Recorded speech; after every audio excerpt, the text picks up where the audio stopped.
Alright, Shalom. First things first, we're going to give all praises and honor and glory to Yahweh, by Hashem, Yahweh Shah, by Hashem, Rakakwadash. double honors to our apostles and elders, very great millstone, peace and blessings to the hopefully elect. Today's the 26th of December. Looks like this week we should be coming into the new year.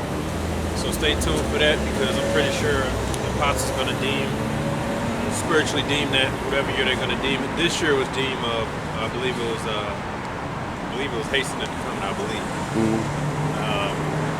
There's one thing we accomplished this year was that the microchip finally hit mainstream news. It finally hit mainstream news. So that's an accomplishment. Praises for that. Because now going into this new year, it's on mainstream now. They ain't gonna do nothing but keep it going. So people who laughed at us and whatnot, we're gonna have some explaining to do very soon. But we'll see what next year is gonna be deemed and what it's gonna look like. But I got a brother with the article here. We're just gonna talk about Hellenization, and if you go to the root of it and what it really means, then you can understand. If you just understand a little bit of it, you can then understand why, when you read the New Testament, our people was referred to or called like Hellenistas or Hellen, so that you can understand that the Gentiles pertaining to salvation still pertain to only one people. You gotta have an understanding. This is something that your Christian churches will never break down, because they are under a gag order. They're not able to talk about. That's right. They are paid off. They can't teach about these things. So if you really want to know the truth of the Bible, you got to go to an outside source. And we're telling you that listening to the men on the corners who are claiming they're Israelites, particular men of Great Millstone, GMS, you're going to get those answers. Go ahead. This is the article, Ancient World History and Hellenization. It says Hellenization was the spread of the Greek culture and the assimilation into Greek culture of non-Greek peoples. See, this word only affiliates itself to those who were not originally Greeks. So if you are not a natural-born Greek, Hellenization referred to you being adopted to those customs, literature, language, history, religion, so forth and so on. It says, it was a notable trait of ancient Greek civilization, an approach to other cultures that was not merely invasive or dominant but transformative. This set an example later followed by the Roman Empire, Christianity, and the British Empire, essentially establishing a framework within which much of Western history can be discussed. The products of culture spread by Hellenization included the Greek language and writing system. Yeah. Greek language and writing system. It's myths and religion. Yeah, it says it's what? Myths. It's myths and religion? Myth. Oh, myth and religion. So it's myth and religion, meaning they really just took you in and baptized you in the name of Greeks. Basically. Here's how we speak. Here's how we write. Here's our mythology. Here's our religion. Okay? This is what they did. It says, and its technology and art, not mere ideas, but practical and exploitable benefits. The Hellenists, or Greeks, were also called by classical writers because they were the descendants of Hellen, the son of Deucalion, son of Prometheus. So that's why that word was used, the word Hellen, is because it was an actual band by those two. And I guess they liked them so much that when they went around and conquered to convert the other nations, primarily Israelites, to the Greek customs, they called it being Hellenized organization. So, whole thing, got that back to you. You can start from 1, read that to 7. Here's what we're going to do. If it starts showering, we're just going to move right here. Put the signs up. And I can give you my own. But go ahead. This is the book of this First Maccabees, chapter 1 and verse 1. And it happened after that, Alexander, son of Philip, the Macedonian, who came out of the land of Chedum, had smitten Darius, king of the Persians and Medes, that he reigned in his stead for the first over Greece. Right, because back then, well, I'm actually the statue. The head of gold was who? Nebuchadnezzar, Was representing what? the Babylonian king. Babylonians, and after him was what? I think it might have been silver. Yeah, I can't remember the exact color. It's the Medio-Persian. Medio-Persian. What's some of the names you think of? Cyrus. Darius. Yeah, Darius. Cyrus. And then if you get to the third king. Xerxes. Third king, who was that? That should have been the Romans. Third king. Greece. Yeah, Greece. Greeks. Yeah, but Then the Greeks. Yeah, Greco-Roman. Right. So because right there it says what? It's still Darius, right? Mm-hmm. So we coming into the introduction of the new kingdom. This was all set up in prophecy. And this one particular name that comes up, who is recognized primarily like the first king of Grecia, which was Alexander the Great. You see, and then he had an offspring after him. Verse 2. And made many wars and won many strongholds and slew the kings of the earth and went through to the ends of the earth and took spoils of many nations, insomuch that the earth was quiet before him. Right. So this is what happened when the Greeks started to reign in power. They was taking over nations, and they had a type of method, right? Kind of like how the so-called white man, when he took over nations, he colonized them, and he made them like Americanized. He taught them English. That's why the most dominant language in all the world is English. In fact, to be a pilot, to actually be a pilot in just about any country, if you really want to be a pilot where you just be going outside of countries, basically, where you could be more useful, they tell you got to learn English. Out of all the languages, you got to know English. So English is a popular language, and it was forced because of the colonization and Americanization that Esau was committing across the world. It's no different back then. Back then, the Greeks did the same thing.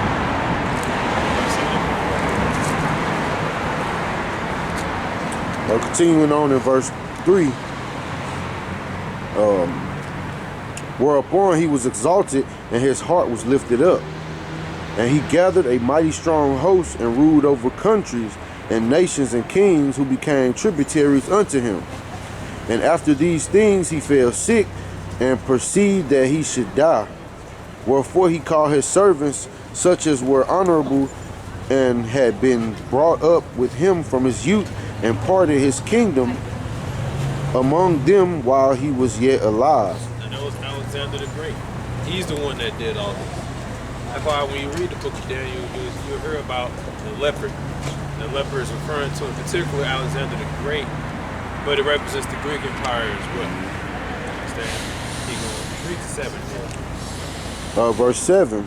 So Alexander reigned 12 years and then died. All right, I'll jump down to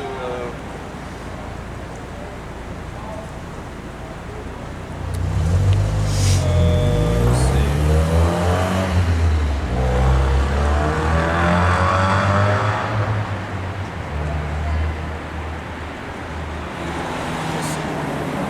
Verse 40, verse 41.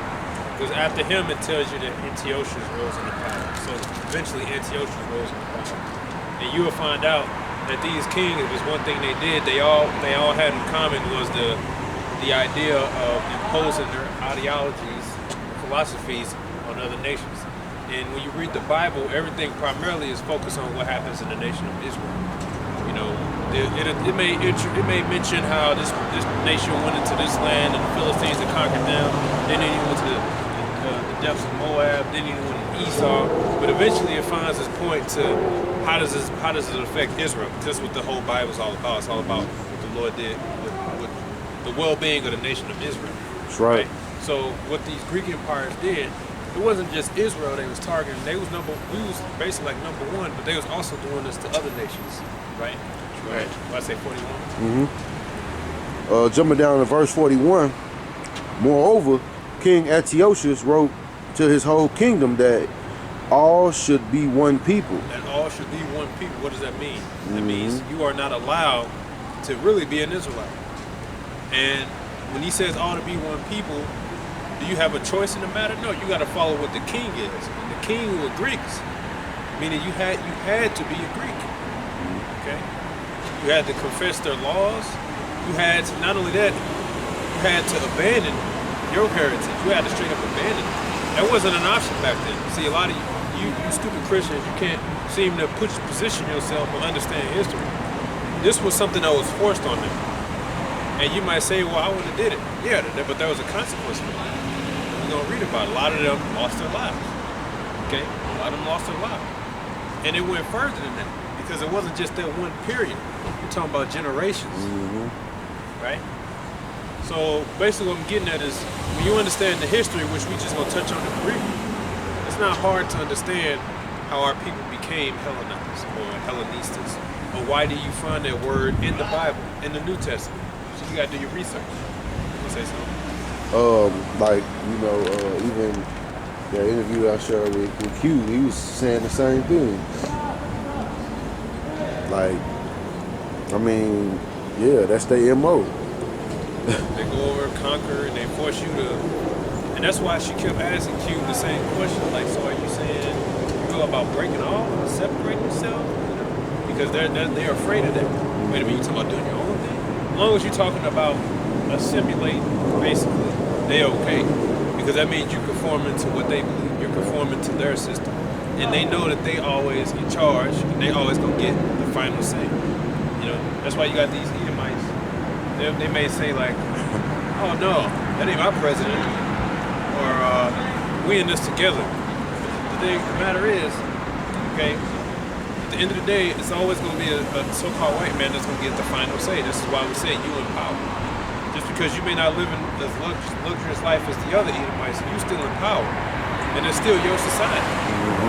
Because at the end of the day, me and my people can't hope to change anything because the white man's going to get the final say no matter what. And as long as they keep it that way, they don't mind giving you a Black History Month. They don't mind giving you a Black Woman's Month, whatever.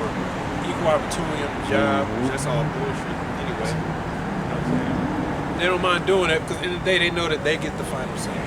Right. Okay? You're not going to really take this man over using his own legislation. They will bend and twist the rules all the way till you can't even recognize it no more to ensure that they get the final word. They got a bunch of clauses to basically, yeah, they create loopholes for them to get out of it, but you won't be able to get out of it. Yeah. See, because they're the one in power. See, that's what you people don't get. Our people don't get. Y'all think that you can use the system to overthrow this man. Well, he's saying we got to go off votes. So if we get enough more votes, we should be able to know because they're going to manipulate the votes. Exactly. Your votes don't matter. You ever heard of electoral colleges? Yeah. Your votes just go to determine the 1 or 2 people who gets the vote. So your vote can mean nothing. Yeah. And at the end of the day, they can get thrown out anyway. It wasn't Hillary Clinton. She won the popular vote, I believe, over Trump. But Trump got it. Yeah. So do your vote really matter? Yeah. If I could say, like, my pops, a police officer, I got a ticket, so he ended up calling like one of the courts to talk to him, and he was so surprised that they was being racist. I'm like, what do you expect? I'm like, Pop, like, you older than me, so you grew up in the you grew up around in like the civil rights era and racism and police brutality and all that. Oh yeah. They're like, come on now, like, Esau not gonna give you a fair shake. He hates you. Right? Like, these laws, they was really made for these Edomites. All right? These laws ain't made for our people. Because we still consider 3/5 of a human being on the Constitution. Because, hey, Esau show you when he judged Jake, you know, like a so-called Black, Hispanic, Native American, they get a more harsher sentence than a so-called white man, or especially a white woman, you know? And Moab. Yeah. You keep going. Verse 42, and everyone should leave his laws. So all the heathen agreed according to the commandment of the king. Of course they would agree, they're heathen. We're not concerned about them. But we worried about what Israel, right? Our people, their customs, right? Keep going. Verse 43, yea, many also of the Israelites consented to his religion and sacrificed unto idols and profaned the Sabbath.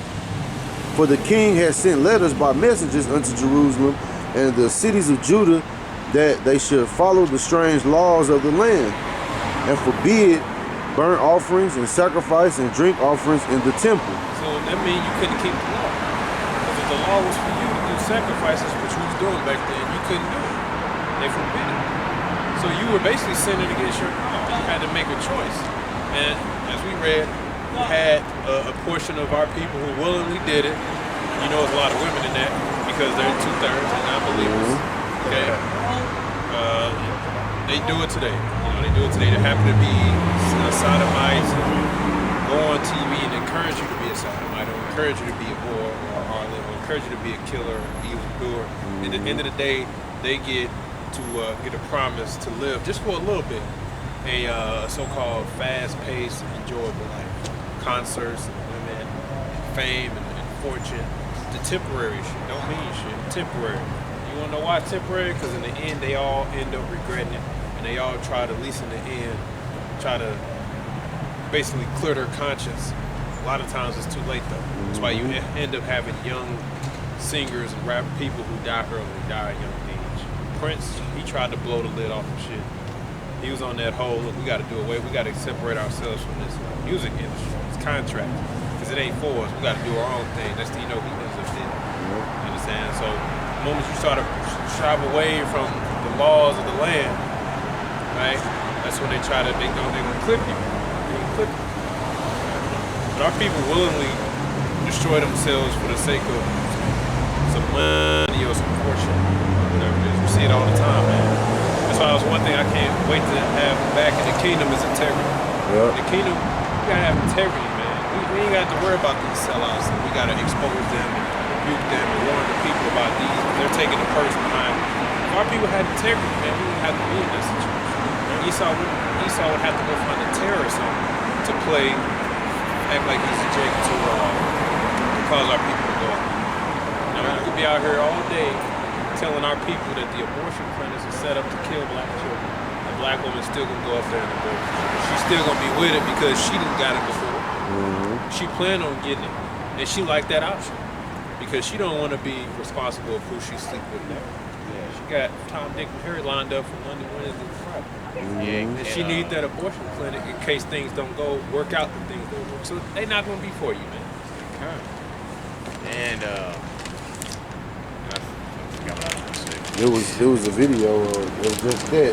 Nigga woman saying her, I don't know why he mad because I had a plan B sent to his house. Yeah.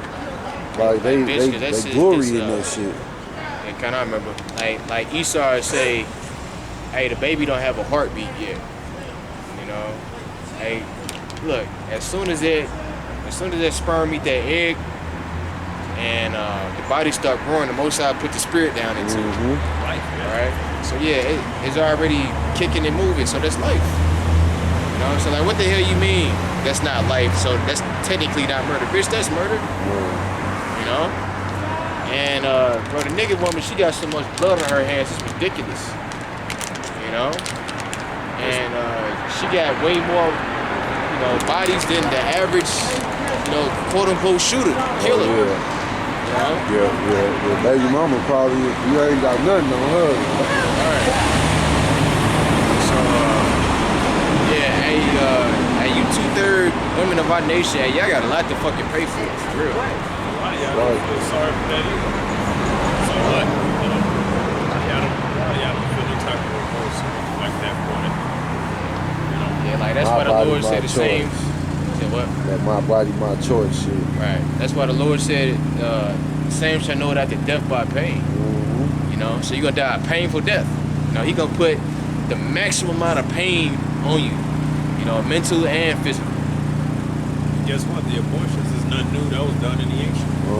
So back then, they would first bring forth the baby, and then just kill it. Give it, put it to sacrifice. Either they eat it, kill it, eat it, or sacrifice, burn it with fire alive, and they call it a sacrifice to their God. That's the same thing, man. You know, passing through the fire of a bullet. Yeah, I was just gonna say. Yeah, I'm doing the same shit. They definitely got that statue in California out there. You know, Bohemian Road, something like that. And it's a female, the Belizean Road too. A female organization. And it's the same thing. 45. Continuing on in verse 45. We're going to hear about the consequences of disobeying the king at the time. But she said, what? All should be one people. Hey, guess what? That's all coming back today. New world order. All should be one out of many. On the back of your American dollar. That's what they're going to come with the chip. Because everybody got to conform. It's the same. The Greeks, the Romans, all their philosophies, the Babylonians, is all brought back today. The Greeks did it and the Romans did it. Verse 45.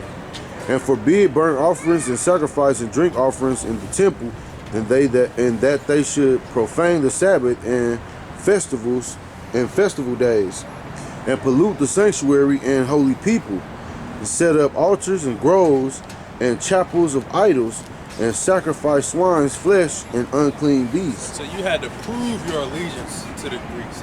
You got to set up an altar.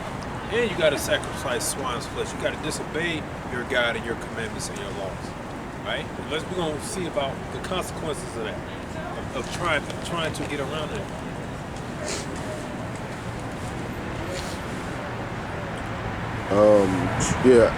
And pollute the sanctuary and holy people. 48, Salakia. That they should also leave their children uncircumcised and make their souls abominable with all manner of uncleanness and profanation. And profanation.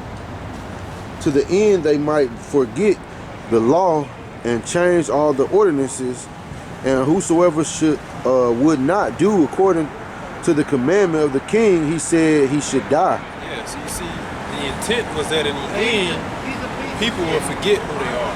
They'll forget the laws. Meaning what, after generation, they'll forget, and all they'll know is what we tell them. Greek custom. What's going on? You see?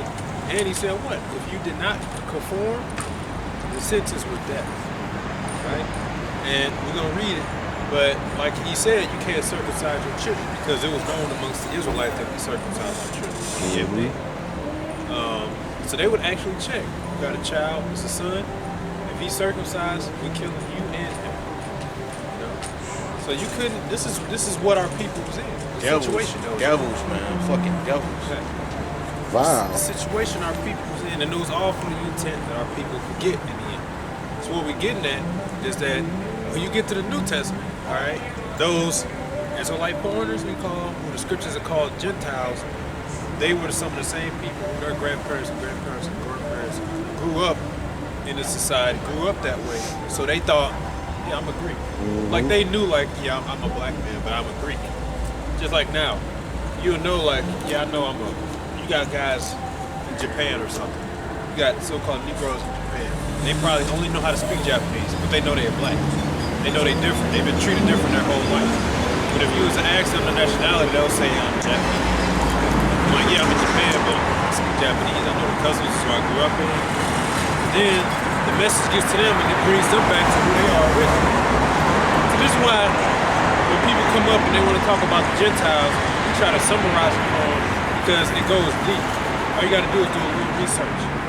That's why we basically say, look, those are talking about Israelites, and if they stick around long enough, we can get into the word or the Bible dictionary, then we can have them explain. But sometimes some of them still don't get it. So some people need that history to help them get and understand, like, okay, now I get it. Just look at your life. I mean, you got some brothers that grew up knowing they was Israelite. You know, that's a blessing. Man. Some of us didn't. Some of us was Christianity. 90% of us was Christian church.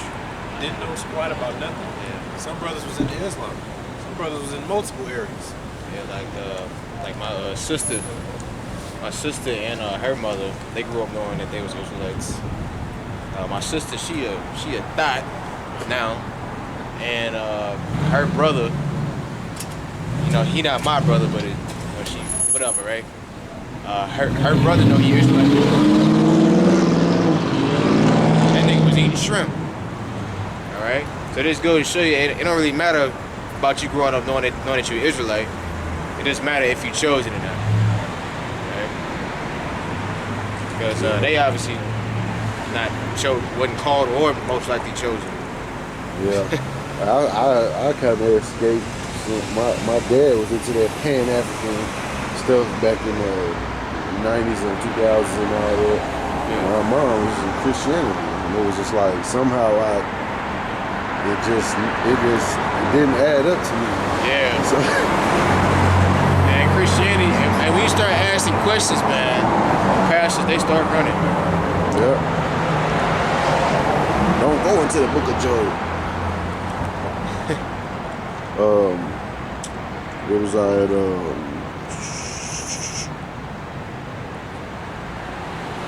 Oh yeah, 51. Verse 51. In the selfsame manner wrote he to his whole kingdom and appointed overseers over all the people, commanding the cities of Judah to sacrifice city by city. Then many of the people were gathered unto them, to wit, every one that forsook the law. And so they committed evils in the land. Yeah, and he said he appointed overseers, meaning he set them up like I'm about to watch y'all and make sure that y'all motherfuckers are conforming. Like I'm watching y'all on some pages. Like I'm watching y'all to make sure. He ain't just send the warning out and said, Jake would have just threw the letter away. We ain't listening to that. He said overseers over. Like I want y'all to make sure that they out there sacrificing swine's meat and they ain't sacrificing their children. I mean, sacrifice. They ain't sacrificing lamb. No, they ain't just use circumcised shit. Mm-hmm. Y'all gonna make sure this is what they doing. They make sure they eating the defiled foods. Okay? Make sure that on the Sabbath day they working or they doing something. Go ahead. And see, that's how you know that they know it wasn't good for us. You know? Now it's like, now he's all trying to make it a delicacy or something.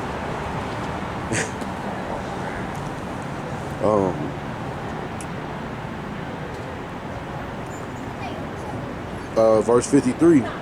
And drove the Israelites into secret places, even wheresoever they could flee for succor.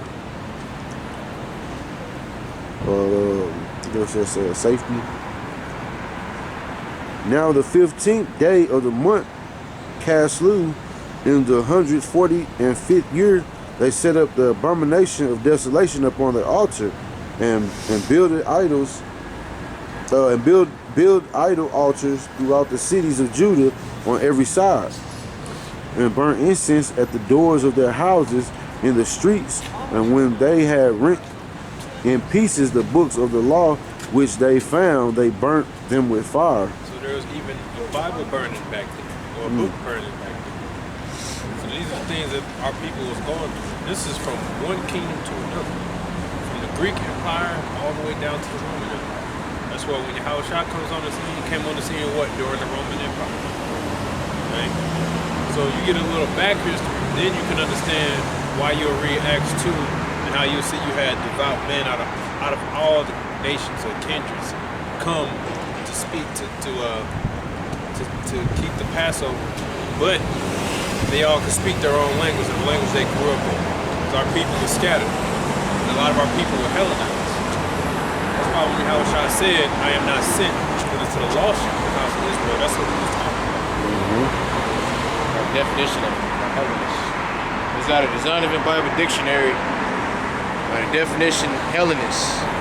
It says Jews who made Greek their tongue. Yeah, it said Jews who make Greek their tongue.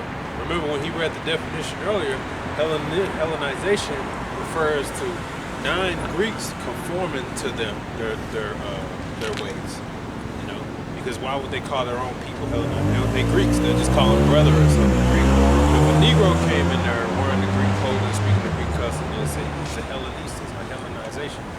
Because you're from another nation, but you are conformed to our nation. Yeah. Some of them did it willfully, but as you can see, our people, it was forced upon them. Or death. Yeah. Now, oh, you done. It's a little bit more. It says, and with it, often adopted Greek ideas and practices. Then they got precepts, Acts 6 and 1, 9 and 29. But yeah, so Jews who made Greek their tongue, with it often adopted Greek ideas and practices. And a lot of those Greek practices involved you or included you sacrificing to other gods, right? Sacrifice to your religion or your belief. It's one of the first things they got into, Jake, was their religion and their gods. It was one of the first things they did was sacrifice to gods and believe in gods. And best believe it involved eating abominable animals, abominable foods, or to do abominable acts and such things like that. That's why really from Monday to Sunday, from the weekdays on the calendar, all that can be traced back to either Greek, Roman, or Babylonian, or Egyptian history. All of it. This is like a combination of all of them together. That's why it's called Babylon the Great. Right? You got I don't even know what things are called. You got all type of monuments in Washington D.C. referencing penises and stuff and other guys, Greek guys. But this is from Jupiter. But this is from, we're gonna talk about that too. But this is from Babylonians. But this is from the Egyptians. All of it compiled together. And Esau make monuments out of it. You make it a tourist site. Here, come see this great, what's the name? They're not gonna tell you what it's about. All it takes for you to do a little research, like, oh wait a minute, this is from the Babylonians. You know what I'm saying? Why is a Babylonian statue in America?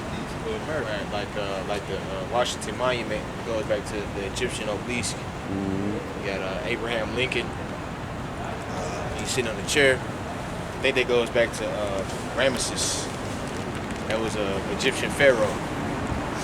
What's the little symbol descriptions of medicine? The snake with the snake spiral and the syringe. Yeah, the syringe. Yeah, that been their logo for a long time. Even what I found, they used to go by the snake people. Like back in the day. They really get that from the scriptures, but they put like a little witchcraft twist on it. Oh, really? Like the vipers, the poisonous snakes that was biting our people. You had Moses, he set up the snake. So like he said, if you was to look at this, then like you'd be healed from like the poison. So yeah, you know Esau, he always corrupt everything, like the whole rainbow. We already know what that stands for, the alphabet people nowadays, which originally is still for the covenant that the Most High made with the earth, not to flood the earth again. Living thing. You know, they corrupted it basically. I was gonna say, yeah, and going back to that Greek organization thing, like Jake looks stupid now. Now they do it willingly, go and pledge a fraternity and all this, and really don't even know where to go back to, man. God. Branding themselves and all, like you look stupid. Yep, tattoos, all that. That goes back to the ancient. That goes back to the ancient days. And hey, Jason, look at you nowadays, like nigga, you ain't got no tattoos, nigga. Yeah. Like what you mean? Especially women. Yeah, like what you mean you don't get tattoos? You know? It's dumb.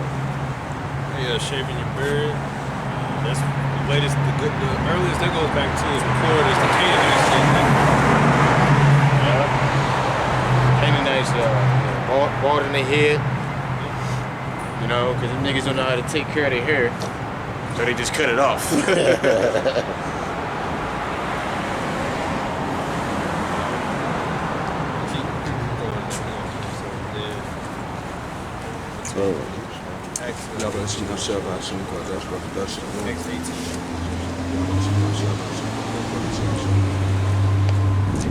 Verse 57, and wheresoever was found with any the book of the testament, or of any consented to the law, the king's commandment was that they should put him to death. Thus did they by their authority unto the Israelites every month, to as many as were found in the cities. Now the 25th day of the month they did sacrifice upon the idol altar, which was upon the altar of Yahweh. So you see, our people slowly, a lot of our people resisted. I was gonna tell you, a lot of people's like, I ain't doing it, but a lot of our people's like, well, I need to live, so they was slowly conforming to the ways of the priests. They done circumcised the children, they sacrificed swine and flesh, they were slowly being forced to keep the way of the heathen or lose their life.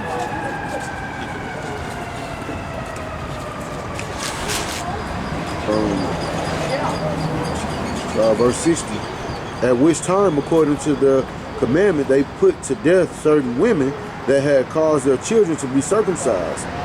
And they hanged the infants about their necks and rifled their houses and slew them that had circumcised them. So the babies and the women who circumcised the children got put to death. This are the things they did to our people. Now imagine you living in that time and you just heard that about your neighbor. She secretly circumcised her child. Next she know they killed her and they hung the baby about the necks. What that's gonna make you do? Now you gonna, if you're afraid, you're gonna want to stay alive. So if you have a child, you're gonna make sure you don't fall in that same. So you see, our people was forced into that early on. So and then, as generation came, guess what happened? Our people grew up thinking they was what? Greeks. Mm-hmm. They didn't even know about Israel, but they may know like, yeah, I know I'm an Israelite, but I'm a Greek. In their mind, they may know I'm an Israelite. Like I said, take a so-called black man, born and raised in Europe or somewhere. I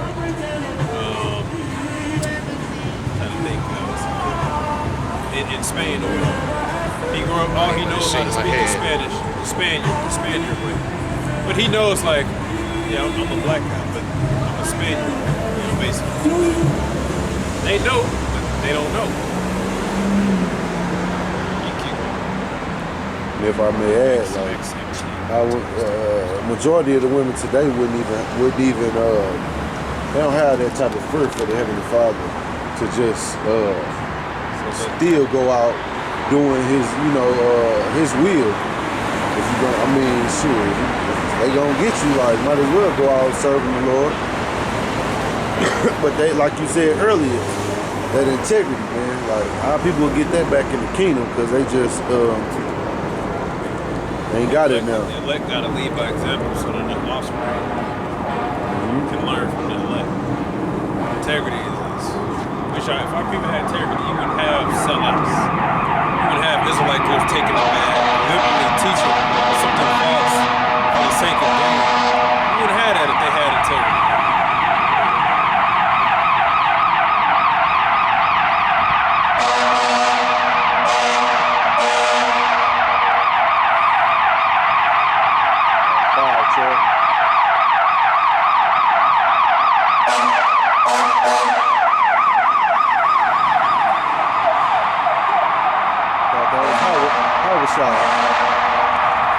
Sorry, I'm late, guys.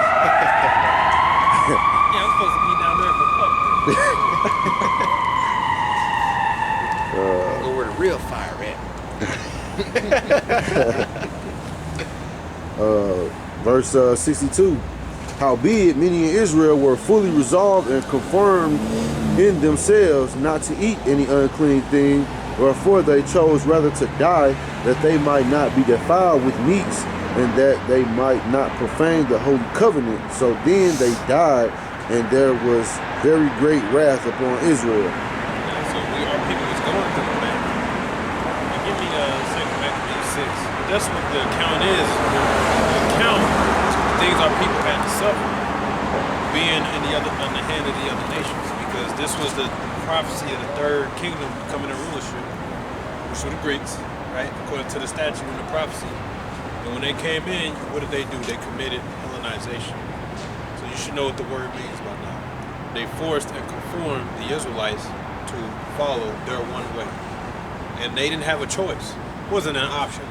Like America, they make you think you got the option of freedom of religion, whatever it is. Really when they went over to take the nations, they forced them. Hey, Northern Kingdom, what's their primary language? Spanish.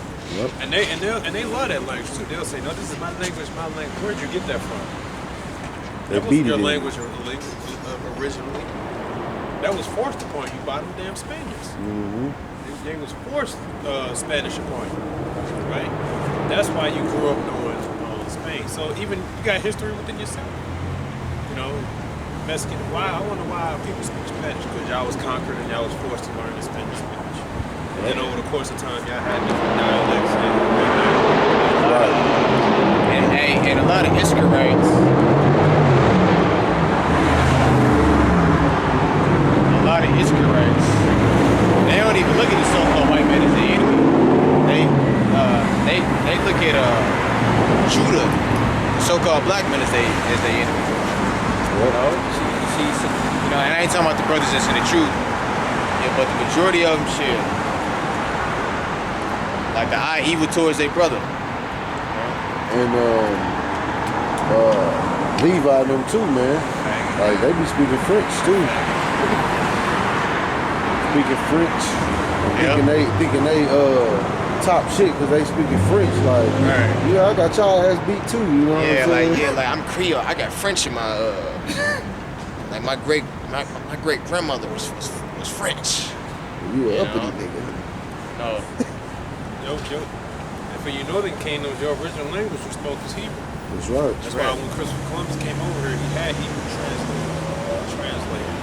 And it was one thing, he forced y'all to learn Spanish. Look it up, it's on the internet. Mm-hmm. He forced y'all to learn the damn Spanish. You know? Yeah, the Lord about to take all the curses of our nation. When she doing that slowly but surely, like with the elect. You're gonna speak pure one language, Hebrew. But you know, it's funny, even back then there was different dialects. That's how you know the Most High, he deals with, you know, Jake being different, you know. That's why tribes are different. It's recorded that, you know, Ephraim was known that they spoke different. They spoke different. Yeah. You can read that account, I believe, as Judges. But yeah. And they had different speaks. Like certain words they couldn't pronounce right. You know, that's just how it was. The Heavenly Father, you know, made them different. That's how he figured out. He was slaughtering the people. He said, "You're Ephraimite now. Say this word. Can't say it. Nigga, you an Ephraimite." I mean, it's not funny, but it's funny. But yeah. We had many wars back then. The Ephraimites was wicked, man. So they got killed. That's how you know, like, oh, people were speaking different back then too. Yeah. What's how it deals with that? God. So read that, and I'll have you read that. From the top. Yeah, I believe that's the right chapter. This is 2 Maccabees, chapter 6. And So you got people like Vocab who want to dismiss the Apocrypha. We know why he wants to, because he's an Edomite. But you got Christians out here that go straight from the Old Testament and the New Testament. They'll see the word Gentile. They don't, because you ain't got no understanding of the history. Okay. Let's say you don't listen to the Apocrypha, but if you still just Google this information, it's there. Just look it up, it's there. When Alexander the Great came into power, him and his offspring, they went around conquering nations and forced them to conform.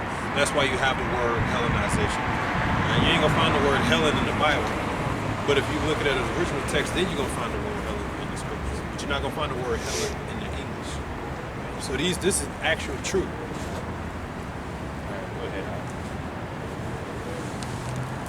This is 2 Maccabees chapter 6 and verse 1. Not long after this, the king sent an old man of Athens to compel the Jews to depart from the laws of their fathers. Not long after this, the king sent an old man of Athens to compel the Jews to depart from the law of their fathers. See that word Athens? We're going to get into that because you can find that word in the New Testament, right? I know it's which I got the brother got here. That's the Israelites were the most superstitious, right? And I wonder why. I'm going to tell you why. And not to live after the laws of God, of Yahweh, and to pollute also the temple in Jerusalem, and to call it the temple of Jupiter Olympius, and that in garrison of Jupiter, the defender of strangers. That's where Jupiter came from, right? Go ahead. as they did desire that dwelt in the place. The coming in of this mischief was sore and grievous to the people. For the temple was filled with riot and revelings by the Gentiles, who dallied with harlots and had to do with women within the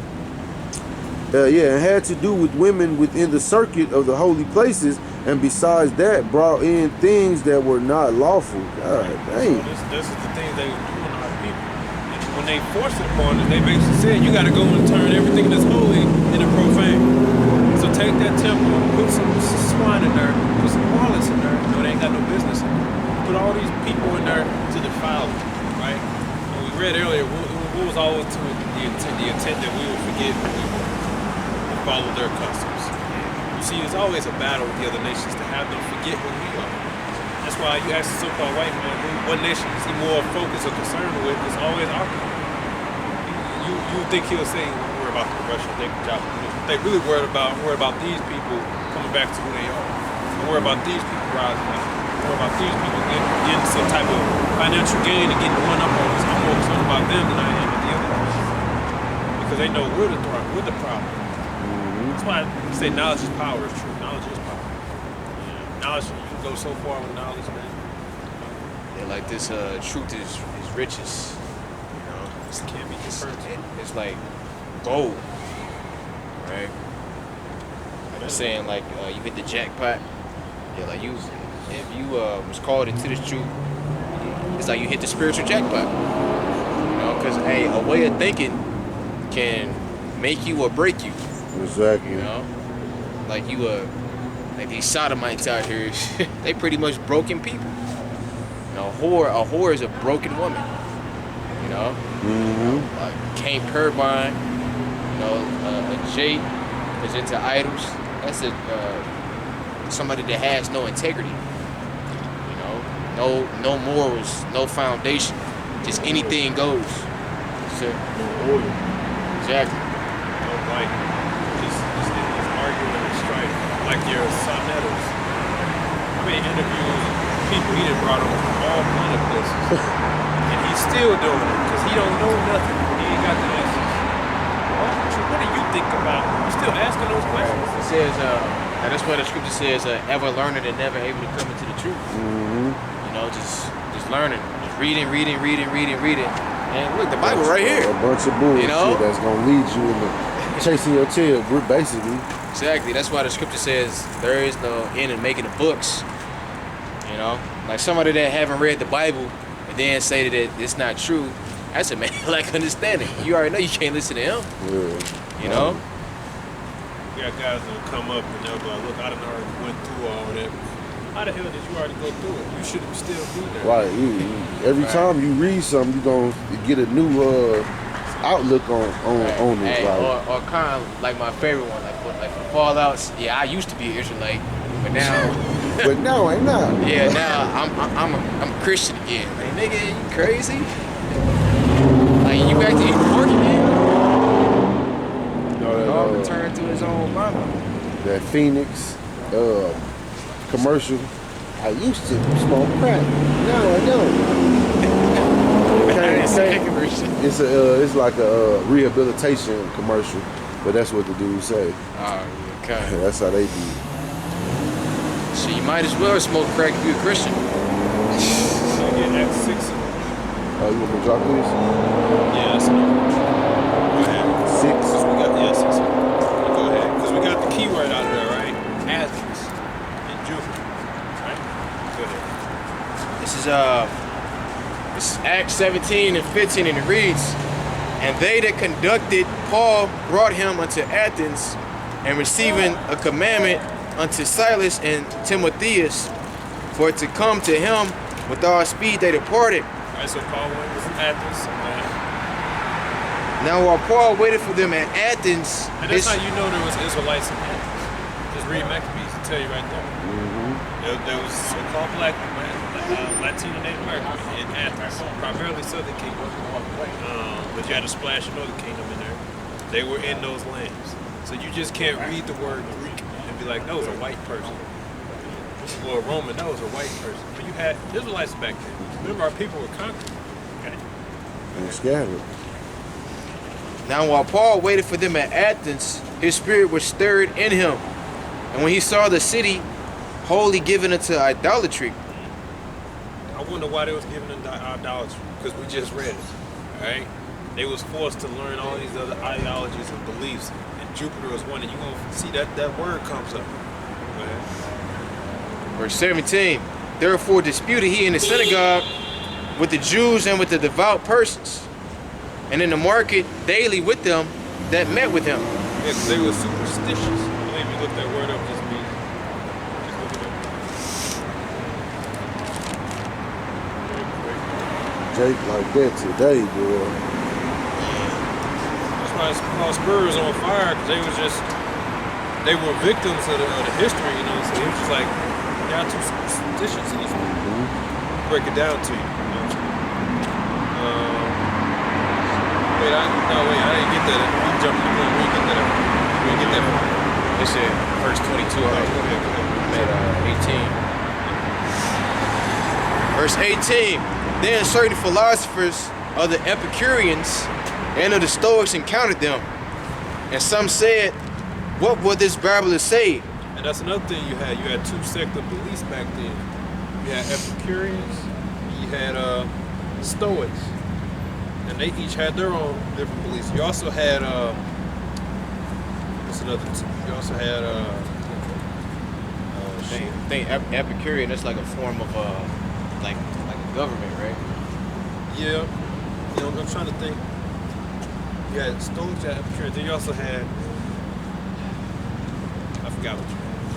But you had, no. You had the Pharisees and the Sadducees. Yeah. I forget which one. But the Pharisees, I think I remember. I can look it up. But that's a lesson in itself. I believe the Pharisees, they only believed in the written law. Or they believed the law of the land triumphed anything else. And the Sadducees, because I tell you, the Sadducees, I believe they didn't believe in angels. No, I think that was the Pharisees. You had one that only believed in the written law, and you had another one that believed, they didn't believe in spirits. They didn't believe in angels or the resurrection. They were going to tell you. So you see, our people was all over the place. That's why there was a lot of disputing and going back and forth. Like Paul's doing. He said what? He's going back and forth with the Jews and the devout persons. These are people who are supposed to be on the spiritual level, right? And he was going back and forth. And you can understand why. Look what we had to look at all the type of lies that we had to try to undo because of our history, right? Being forced by the Greeks to conform to their ways and learn all these different shits or whatever.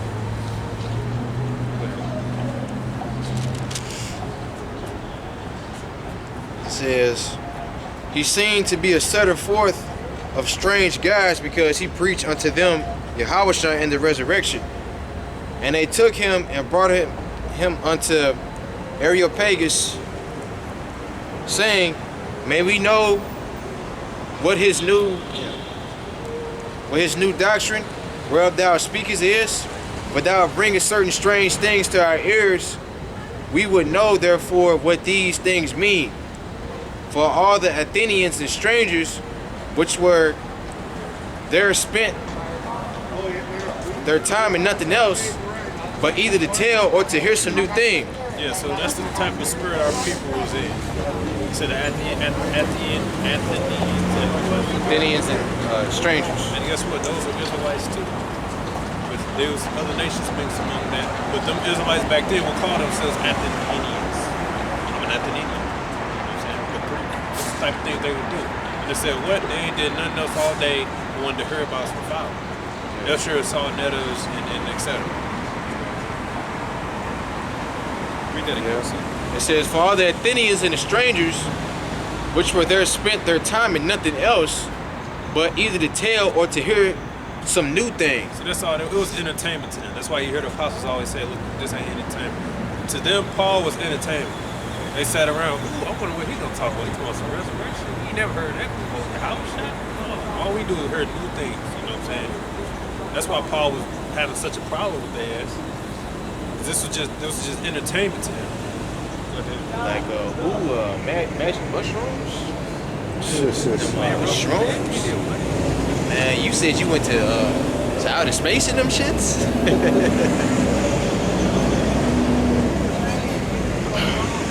Verse 22 is the point. Then Paul stood in the midst of Mars Hill and said, Ye men of Athens, I perceive that in all things ye are too superstitious. For as I passed by and beheld your devotions, I found the altar with this inscription, To the unknown God. Whom therefore ye ignorantly worship, him I declare unto you. God that made the world and all things therein, seeing that he is Lord of heaven and earth, dwelleth not in temples made with hands, neither is worship with men's hands. Oh, here's the thing. I just realized. I probably just pointed out. But in that verse 22, because I'm looking up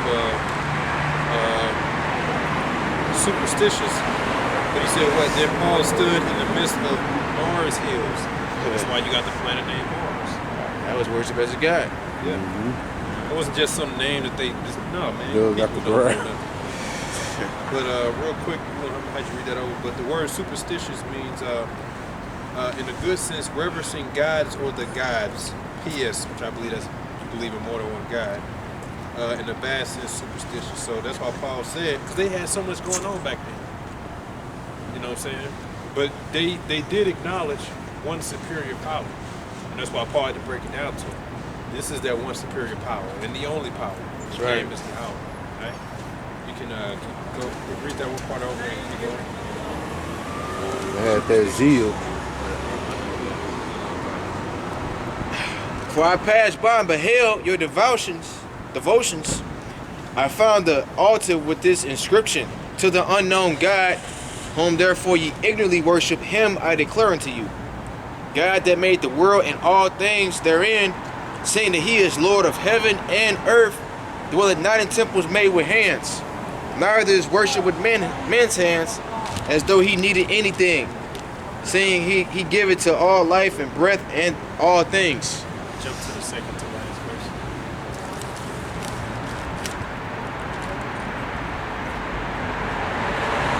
So what it says, so Paul departed. Verse 33. So Paul departed from among them, howbeit certain men clave unto him, and believed. So some believed, some got converted. Right? Among the which was Dionysius, the Areopagite, and a woman named Damaris, and others with him. Okay. I think the verse above it said it something. That was really cool. Because we appointed a day. This is, and then they heard the resurrection of the dead, some rock. So read it. Verse 32 says, and when they heard of the resurrection of the dead, some mocked, and others said, we will hear thee again of this matter. Some wanted to hear it again, maybe to be a little persuaded or just for the sake of entertainment. Some mocked, but some believe. So that's the point. Some's gonna believe, right? Some want to just be either. Some just want to be mentally or spiritually asleep. No, I'm an African American. This is my country. This is my land. I believe in the president. I believe in being in politics. I believe in the Bill of Rights, which don't apply to your ass. I believe in I'm gonna study law. I believe in being a lawyer. I believe in being a judge. Man, I believe in the Supreme Court. Nigga, man, you should be ashamed of yourself. If you a Jake lawyer, man, you should be ashamed of yourself. Got a lot of shit. Man, The most corrupt motherfuckers in the country, man. The lawyers, and they'll tell you. you have to be a good liar. Yeah, you gotta deceiver. you gotta polish your shit up so they can accept it. You know? Like the thing about being a lawyer, like the lawyers know the person actually did it. They just gotta find a way to try to like The Yeah. loophole shit, yeah. that's not That, an man, actual that's demonic as hell. lawyer. Like an actual lawyer in the scripture, like somebody that studies the law or something like that in the scripture. What is the word lawyer? Leave Believe. Yeah. Which means, I believe, join into the house. Join into your house. That's where they get it from, lawyers. Because Levites were what? They were basically the head as far as governing the law, things like that. That's where it really comes from.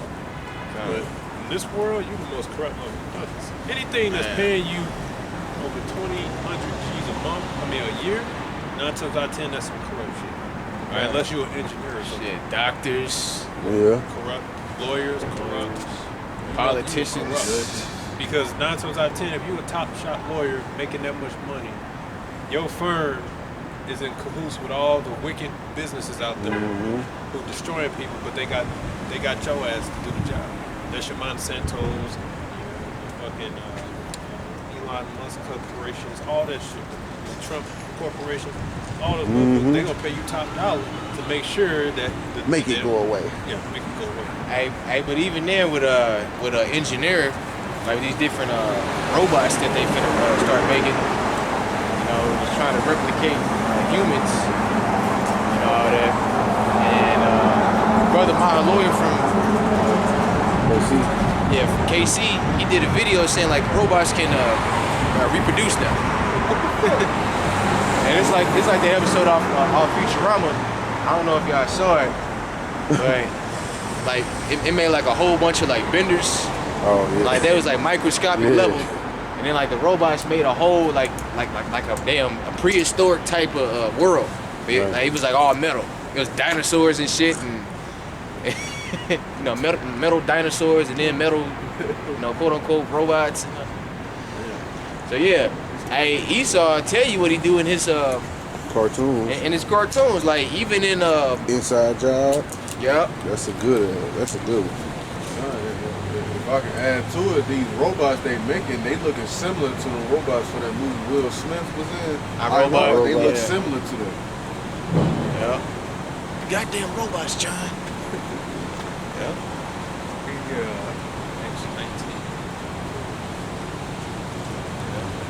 And in Futurama, Futurama had the mark in there. I don't know if y'all remember that, but it had the mark in there, and it had your occupation, your name, social security number, all that. Gotcha. Like they can just scan it and just pull you up. Suicide booths. Man, that just made me think of them Georgia Guidestones, man. Like that shit is erected. It's here, it's there, and they carrying it out. It's like they at least got their own 10 commandments that they trying to achieve for world dominance, and They're trying to play God. The Most High has a mark for his elect. Ezekiel 9, Esau's coming with his own mark to be God. What you said? 19. How you read it? Acts. Acts 6. All right. This is Acts chapter 6 and verse 1. And in those days when the number of the disciples was multiplied, there arose a murmuring of the Grecians against the Hebrews because their widows were neglected in the daily ministration. So that right there, that was one of the verses that's referenced in the Bible dictionary, because again, the New Testament was written in Greek. When you go to the Greek language, that word there that says Grecians is actually Hellenistus. And we read what it means. Because you might say, oh, you see, the Jews and the so-called white people was talking amongst each other. No, those were Israelites. All right? They just knew, like, wait a minute, y'all call yourself Hebrews, but what's up with, the midwives? And they came to the Greek. But the point is, if you look up those words, those were Israelites. They just called themselves Christians. They basically said, look, I know what y'all on, but I'm going to stick with what I'm That's how it works. So when you get to the New Testament about the Greeks, man, this is what it's talking about. It gave you a background history, which we could have referred into. But it's not hard to understand why our people were called Greeks back then, and why the Lord referenced salvation, or extended salvation to the quote Greeks. That's who he's talking about. Romans 1:16. Let me know if you have it. Yeah, got some basically how it was Jews in Rome and stuff like that. All right. This is Acts chapter 18 and verse 1 through 2. And it says that after these things, Paul departed from Athens and came to Corinth, and found a certain Jew named Aquila, born in Pontus, lately come from Italy with his wife Priscilla, because that Claudius had commanded all Jews to depart from Rome and came unto them. Yeah, so you had Jews in Rome. So Paul wrote to the book of Romans, the Israelites in Rome, idiot. You just read how he said the family came from where? Italy. Where's Italy at? One of the quote, is it Italy or is it Paris? Romance state, whatever. I think one of them. Paris. I think you have one. The They call French that language. the Romance language? Yeah, they call French romance language. But you had Israelites that was already in Europe. That's one thing the so-called white man does not want to be taught, that black people, Israelites ruled Europe for a long time. Europe was a very important part of history, right? Because then you're talking about who was in rulership before the Renaissance period. The so-called white people were already ruling. Then you mean tell me another so-called white people they call the Renaissance period, which means rebirth. If they was already ruling, why they call it rebirth? It's because they got back into power, because they took another nation primarily down to get back to power, and that nation was Israelites, so-called black people. They have so many images over there of so-called black kings, they can't get rid of them, so many of them. That's one thing our people did, they kept making images and drawing them. And you can see it if you happen to be in Europe and you go to the museums, but that's how you got to see it for the most part. You got to go there by yourself physically to see it. Like, yeah. Castles with Jake faces on the side of them and emblems and family crests. Like, and they had an argument. Oh, well, that was the slaves. You're not finna put your slave face on the side of your castle, man. And honestly, I don't need to go to Europe to know. I believe it. I know for a fact that our people was rolling these times.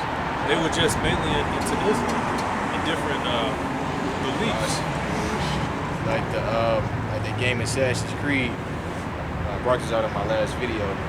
Like the first Christians who started their Catholicism, like big ass churches and shit. That was Jake. And guess what? Like if you go into the research about the Knights Templar, those are Israelites that was forcing Christianity on people. You know? So hey, before, you know, because Esau pale ass was still in slavery. So, you know, so Jake was forcing it. And then when Esau got into power during 1492, that's when he started painting white Jesus and you know Cesar Borgia, his father. You know, changed the whole image. Those famous painters became famous for that. Yep. By committing that iconoclasm. Yeah, that's why it's called iconoclasm and whitewashing, because they took it from one image to another. Yeah. If they was already so-called white people, how can it be considered? Right. Yeah, so like so you think all those knights and stuff was white people, those are really black people. Like wearing the metal plates and stuff. And if I might add, it's a term out there called black knight, you know, so it's like they had tried to put it out there as a knight that wore all black armor and stuff. Yeah. But you gotta think about it.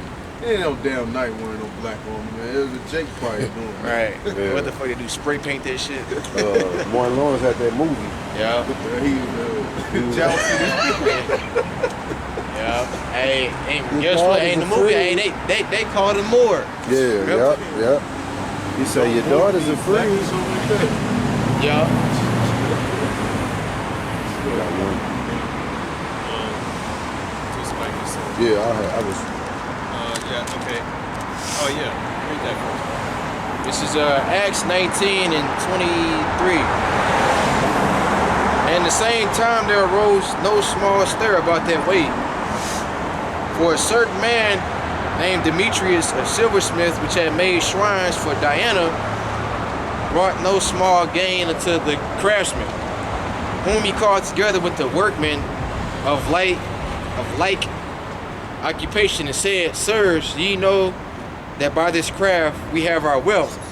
Moreover, ye see and hear that not alone at Ephesus, but almost throughout all Asia, this Paul has persuaded and turned away much people, saying that they be no gods which are made with hands. so that not only this our craft is in danger to be set at naught, but also that the temple of the great goddess Diana should be despised, and her magnificence should be destroyed, whom all Asia and the world worshipped. And when they heard these things, they were full of wrath and cried out, saying, Great is Diana of the Ephesians. And the whole city was filled with confusion, and having caught Gaius and Aristarchus, men of Macedonia, Paul's companions in travel, they rushed with one accord into the theater. Verse 34. But when they knew that he was a Jew, all with one voice, about the space of 2 hours, cried out, Great is Diana of the Ephesians. And when the town clerk had appeased the people, he said, Ye men of Ephesus, what man is there that knoweth not how the city of the Ephesians is worshipped by the great goddess Diana, and of the image which fell down from Jupiter?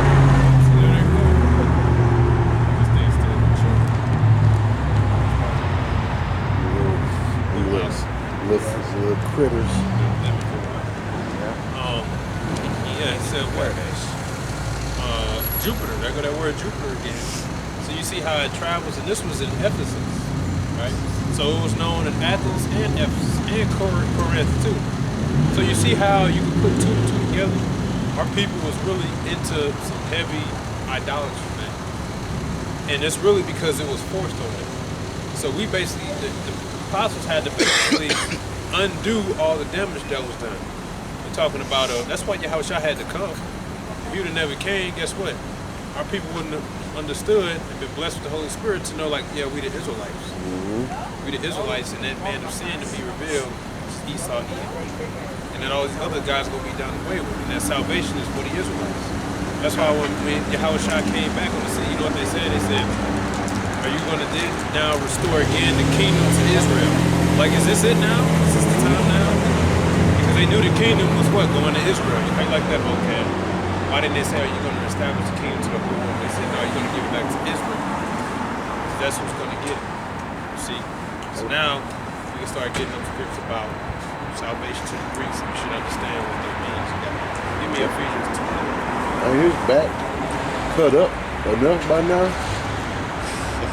Vocab, shit can't take no more lashes, no more room.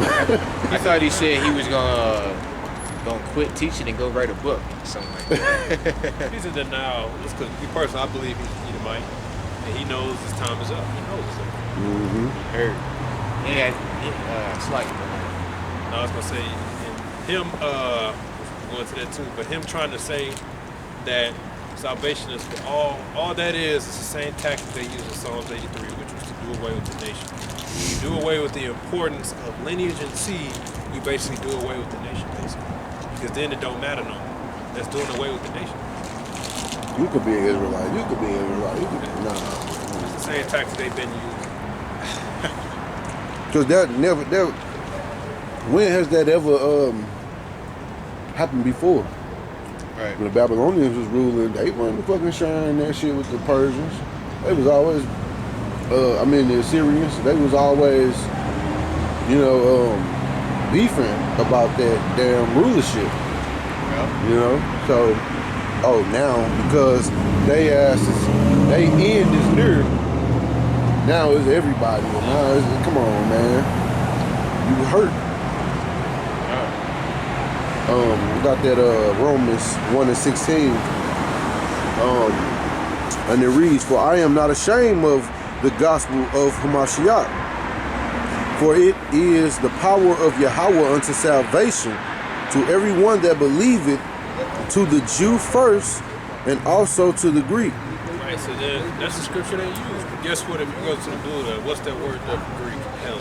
The Jew first, then the Greek, meaning what? The Israelite that know that they're Israelite, that may have born fortunate enough to grow up knowing that they're Israelite, that hasn't eaten swine's flesh, right? Because Peter was an example. Peter was born and he never ate anything about it, so he knew that he was an Israelite from birth. But other Jakes weren't so fortunate, like Cornelius, the one he went to. A lot of them did it. A lot of them was doing their own thing. they had a good heart towards the Lord like Cornelius, but they were still going on. So Peter was there to basically put them back all the way on track. Romans 10, what? Zeal towards Yahweh, but not according to righteousness. They had to be put on track. So they'll say, oh, you see, it says all, to the Jew and to the Greek. What's that word Greek in the New Testament? Helen. Look up the word Helen, and it says what? Basically, Israelites who adopted the Greek language. Right. That's what the word means. Yeah, like a Christian to say that passage, the scripture, is talking about the Lord declaring all foods clean for them to eat. Yeah. That's your belly talking. Right. That's your belly talking. I tell you that same chapter what it's talking about Right. people. Mm-hmm. Right, because Peter didn't even believe in himself. It said while Peter doubted in himself what these things should mean, the whole 3 men think there was a Joppa, right? There was a Joppa, and it was a man from that Greek city, you know, that was coming to inquire where Peter was at for Cornelius to meet him. Oh, and guess what? It said Cornelius was in the Italian bank. And we just read how you had Jews in Italy. Right. So you got some jakes that'll say that we go off for saying that when we meet certain Italians, we say that they could be jakes. They could be jakes. Right. A lot of them Italians in the mafia, whatever, wicked. They wicked as hell. A lot of them are jakes. They just wicked as all hell. Goodfellas is just a movie about wicked Israelites. Yep. Wicked, pale, black-haired Israelites. Yep. With swag. You Eating pork and promoting pork, you know. But they just wicked Israelites. They can't ain't fake pork. Jake. Yeah, they just wicked. I'm not saying every single Italian you meet. You know what I'm saying? Not every single Italian. Right. But there is a chance. Yeah, because those Italians that was in the Bronx Tale, man, it was some niggas, man. Yeah. Fucking niggas, man, fucking neighborhood. You know? Hey, because don't nobody hate Jake as much as Jake. Yeah. You know? Yeah. Hatred amongst our own tribes. You already know. Dude's got the line, dude. Hey, if it ain't a part of the election, fuck y'all sincerely, for real. If you ain't part of the election, fuck y'all. Man, you know the scripture. Because y'all so-called racist. Because scripture tell you that the spirit bear witness with our spirit, that we the children of the Most High, and that's how it be. Like you could just, you know, you might see it may look like the other nation, but when you hear them talk, you be like, you just be looking a little bit like, oh yeah, that's, oh Right. yeah. What's that movie? The guy went into the history on it. No, it's his case. Oh, See the movie. Yeah, but he basically explained the Sicilians go back to the Moors. shit. What? The guy he was about to die. It ain't for it. You know what I'm talking about? The guy, he was about to die. He asked the guy for a cigarette. He's like, you Sicilian, right? He's like, yeah. He's like, no, Sicilians. They niggas. He's like, your grandmother, fuck nigga. And then Is it, you ain't talking about Money Talks, is it? It's an Italian. Oh, Italian movie, True Romance. Yeah, I think that's what it's called. True Romance. He basically said it. And the guy he was about to die, so he just tell him the facts. Like, you a Sicilian, right? He was like, yeah.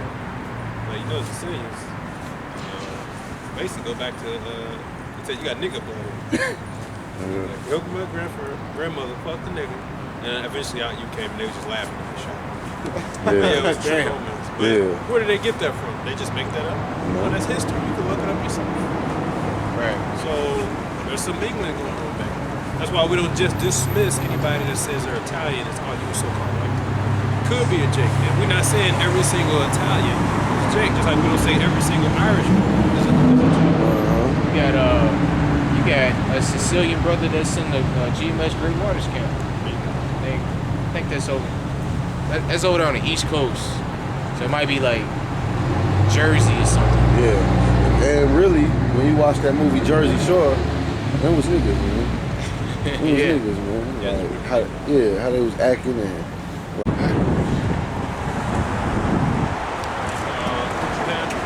Got something about the Zion of compact, the word Hellen. So the word Hellenist, it means Jews who made Greek their tongue and with it often adopted Greek ideas and practices.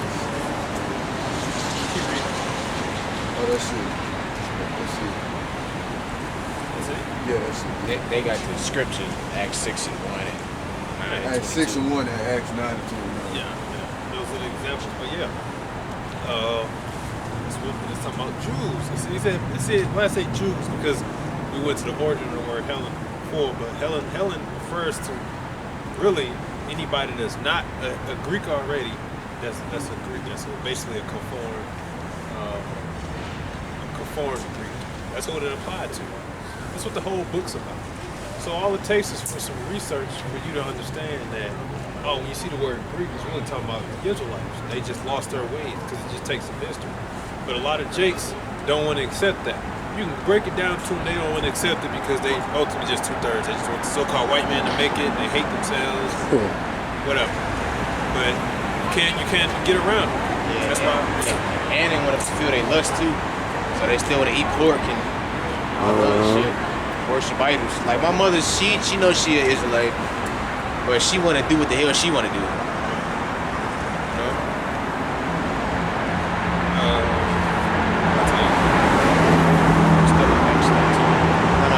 Ephesians 2. 2:11. Ephesians 2 and 11. And it reads, And you can just quote scripture about how we was wherefore remember that ye being in time past Gentiles in the flesh, who are called uncircumcision by that which is called the circumcision in the flesh made by hands. That at that time you are without Hamashiach, being aliens from the commonwealth of Israel and strangers from the covenants of the promise. Wait a second. It just said you were in times past Gentiles. How can that physically happen? Because it's not talking about physical, it's talking about spiritual. You got two types. You got the physical and you got the spiritual. The spiritual Gentile is what? Mainly referring to the Hellenesis. The Israelite who believes they're Greek. In today's term, you can say Israelite who believes that they're mixed, right? Their mother's Edomite or their mother's Moabite, so they say I'm 50-50. Israelite who thinks they're black. Israelite who thinks they're Dominican. Who thinks they're Puerto Rican. Who thinks they're African. Right? Who thinks they're Queen. Who thinks they're King Tut himself. But those are Gentiles in times past in the flesh, meaning what they was doing all the things, what they thought they was wearing the clothes, they was speaking the language, they was getting the tattoos. These are the things that even we did when we were in the ancient world, in the back of the world. We did all manner of things. A lot of it was evil. We didn't know. I had something real quick. Just showing how Jake was in that whole, just totally submerged in that shit. This Isaiah 44 and I'll start at 8. Fear ye not, neither be afraid. Have not I told thee from that time, and have declared it? Ye are even my witnesses. Is there a power besides me? Yea, there is no God. I know not any, and this is besides Yahweh. They that make a graven image are all of them vanity, and their delectable things shall not profit, and they are their own witness. They see not, nor know that they may be ashamed. Who hath formed a god or molten a graven image that is profitable for nothing? And Jake was in there, believing that, these statues could have some type of power or curse on you, or bring you bad tidings, or the only thing that was bad for our people was even worshiping these shit, because it ain't nothing, man. It's nothing. And how you were saying that Jake be superstitious, back then. That's what I was gonna say. Jake's superstitious now. Oh, you swept my foot, man, and you gotta spit on the broom, man. You know, even when you was little children, you step on the crack, break your ankle back, like walking around trying to avoid cracks and carrying on. You know, it's Splitting holes. yeah, that's the one. Open the umbrella out in the building. Yeah. Come in the house, you know, like women will try to have a man to come through the threshold on New Year's to try to have good energy or some shit. Single women, like. They got all kind of witch books out there. Yeah, I fell for that one time when I was real little. My neighbor said that. I was like, man, every time doing that shit was weird. Like, what the fuck? They seen a lot of women be into a lot of bullshit, man. They'll put your well, they blatantly practice witchcraft now. Yeah. So yeah, they like you. They'll put your name. They'll write your name on a piece of paper. Then put the your name in a bottle of like salt water. Oh, yeah. Then shake it up, and then say like some little prayer or something. Don't like me. Shit. Yeah, they are though, but yeah. Nah, they be saying shit. Please let this dude like me. All you gotta do is just be a woman. Yeah, that's a love spell. Yeah, oh And shit. they all know that shit. They all know that shit. I can't tell you how many times I'm on the bookstore looking at books. You got all kind of books about witch shit. All kinds, man. All kinds. Right next to the books about herbs and stuff. You find right next to the books about witches and stuff like that. All for women. Made by women, made for women. All the women know this shit. You know what I'm saying? Yeah. All of them. Even in the movie, I was first exposed to it when I watched the movie The Crucible. It was what's that chick name? You said a crucifix? Crucible. Oh. I forgot the big name. Ryan. Oh yeah. But basically, it's a classic movie set in the so-called medieval times. They were basically just using the witchcraft to basically manipulate the whole goddamn city. Yeah. And they basically, beginning of the movie, you show them out in the woods, sacrificing chickens, dead snakes, whatever. And you hear I want the pimp to be my husband. Make him fall in love with me. Just get rid of that woman. That's what they were doing. Yeah. And then the dude, somebody caught him. What is this? And then that's when the whole movie started. They basically used their witchcraft to manipulate it. Very convincing. Yeah. Basically, women screaming and people believe it because they put on a good job. It's called Crucible. The Crucible. The Crucible. Yeah, that's an old. Yeah, hey, and if you like, let's say hypothetically speaking, you dating a woman, and then you stop talking to her or whatever, you don't want to deal with her no more, and also you just fall in love with her. That bitch probably put a damn spell on you. You know? Or she might do it while you with her. You know? Playing through your mind, but I could have sworn I ain't like this bitch. Like, I told this bitch I didn't want to see her again. Why am I texting her again? Shit. Back in the feed.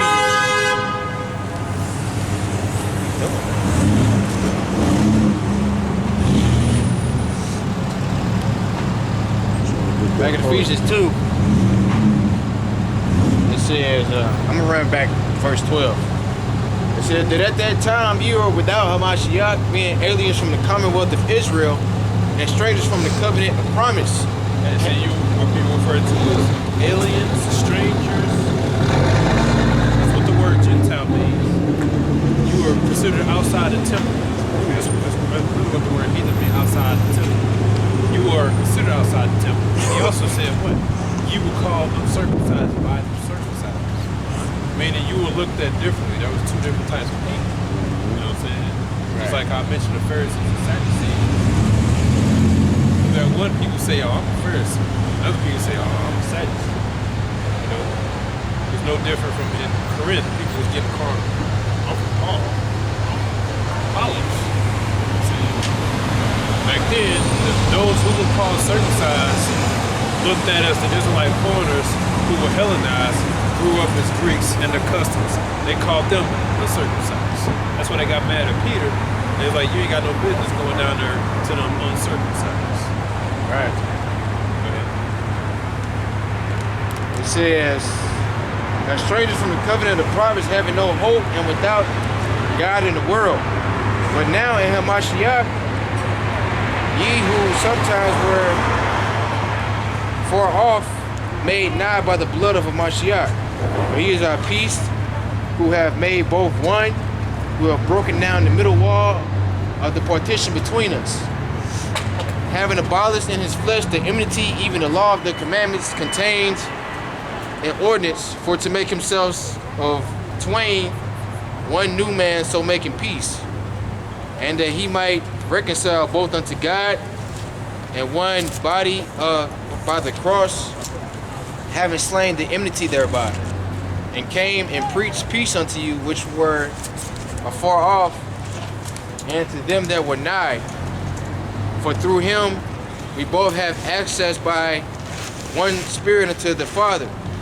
Now therefore ye are no more strangers and foreigners, but fellow citizens with the saints of the household of God. You can break down. Alright, so said you are no more strangers. Alright, so you're like the commonwealth of Israel. You know, it was open to the Israelites that grew up in these different Roman and Greek cities that wasn't even speaking Hebrew at all, because the New Testament of the Bible was written in what? Greek. You know, because that was the common language during that time. The two major languages that were spoken was Hebrew and Greek. All right. Paul spoke both. He spoke both Hebrew and Greek.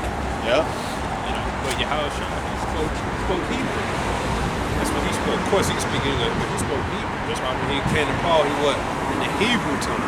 That's right. That's our original language. Yeah. So yeah. Can you give me, unless you guys got something? I got James 1 and 1. That works. Go ahead and pull it. Yeah, go ahead. Yeah. It's James 1 and 1. And the reason it says, James, a servant of Yahweh, and the Lord Yahushua Mashiach, to the 12 tribes which are scattered abroad, greeting. Yeah, the 12 tribes which are scattered abroad, greeting. That was always the introduction to those books, to the elect, to the Israelites scattered. Everybody knows about the diaspora, right? That's what it's called today, the diaspora. That's what it's all about. It's all about the Israelites. Yeah. So when you see Greek, right? Grecian, go to that word, pertaining to salvation, it's talking about the Israelites. Right? If it's not pertaining to salvation, then it's talking about the other nations. Yeah, this ain't the first time where the sellouts of our nation, because sellouts always existed. Right? Because you had during the time of Nehemiah, if I can pull it real quick, you had that Moabite that they let his punk ass come into the temple. You know, hey, a heathen got no place of being in one of our temples. All right, that's a holy place. Y'all not even holy, especially damn Moabites.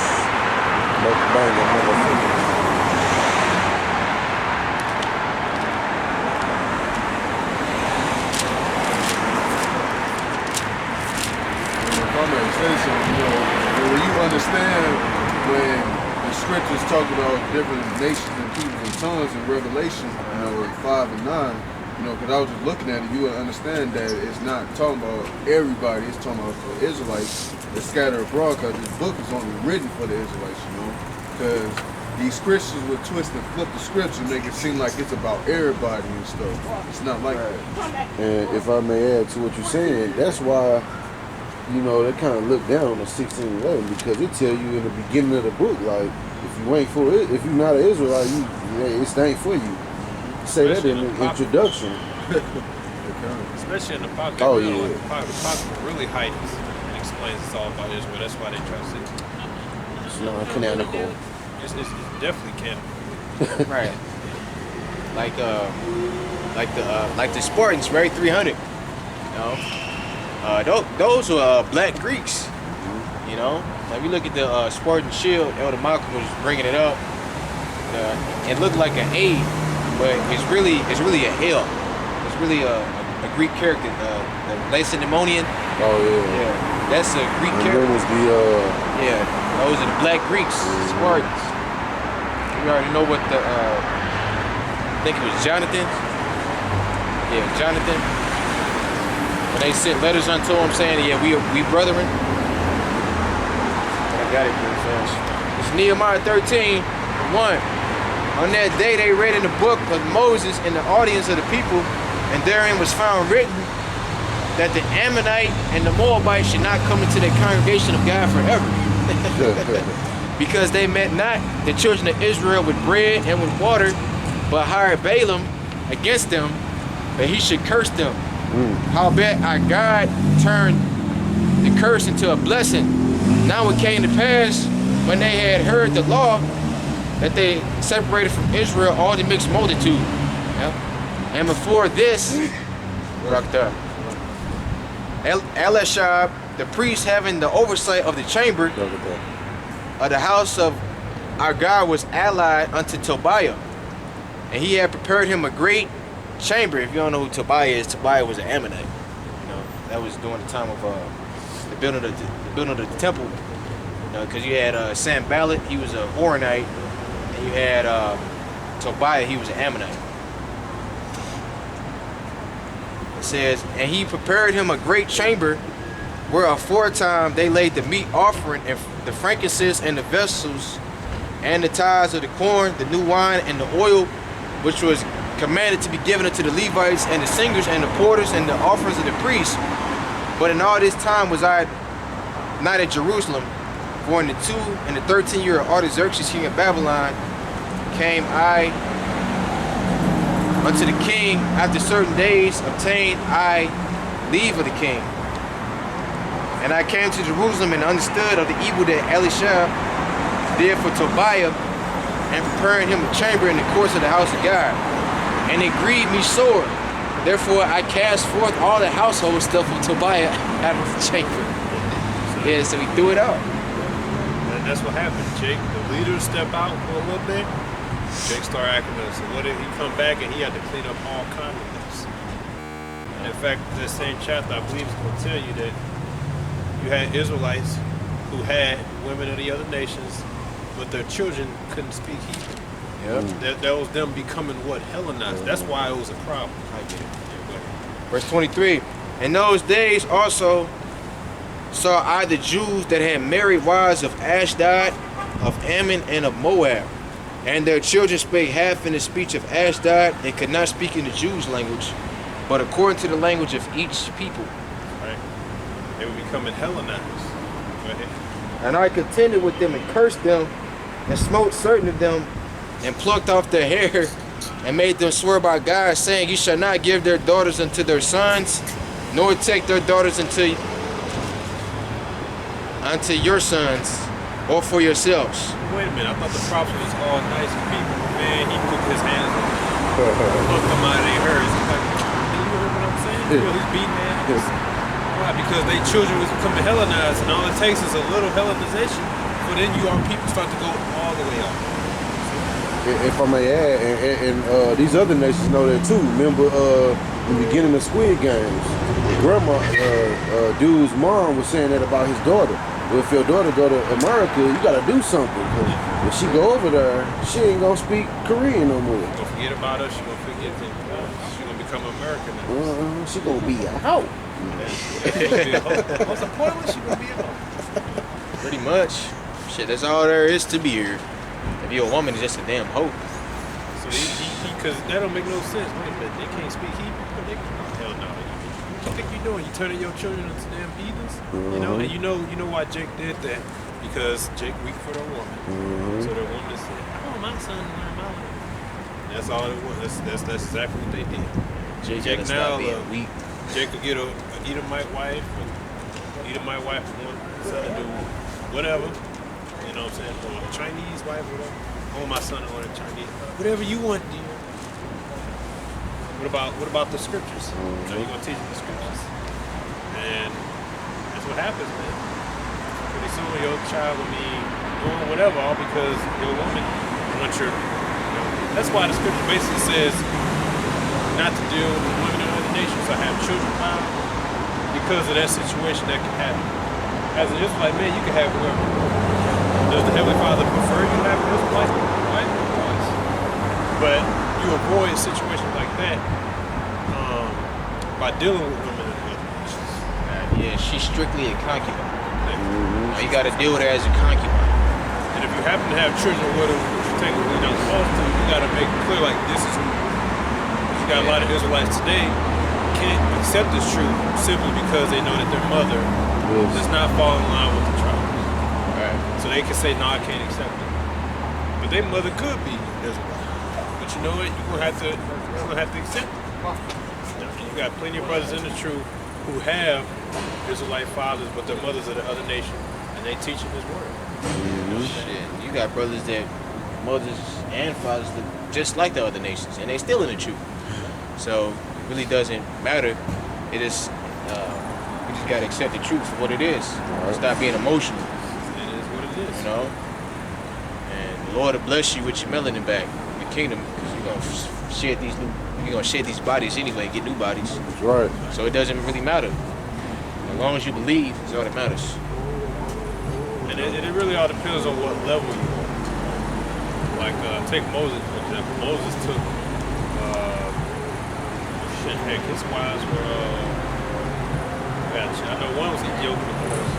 She was a Midianite. Yeah. But guess what? The Lord get mad at him for that. And the Lord came to his defense.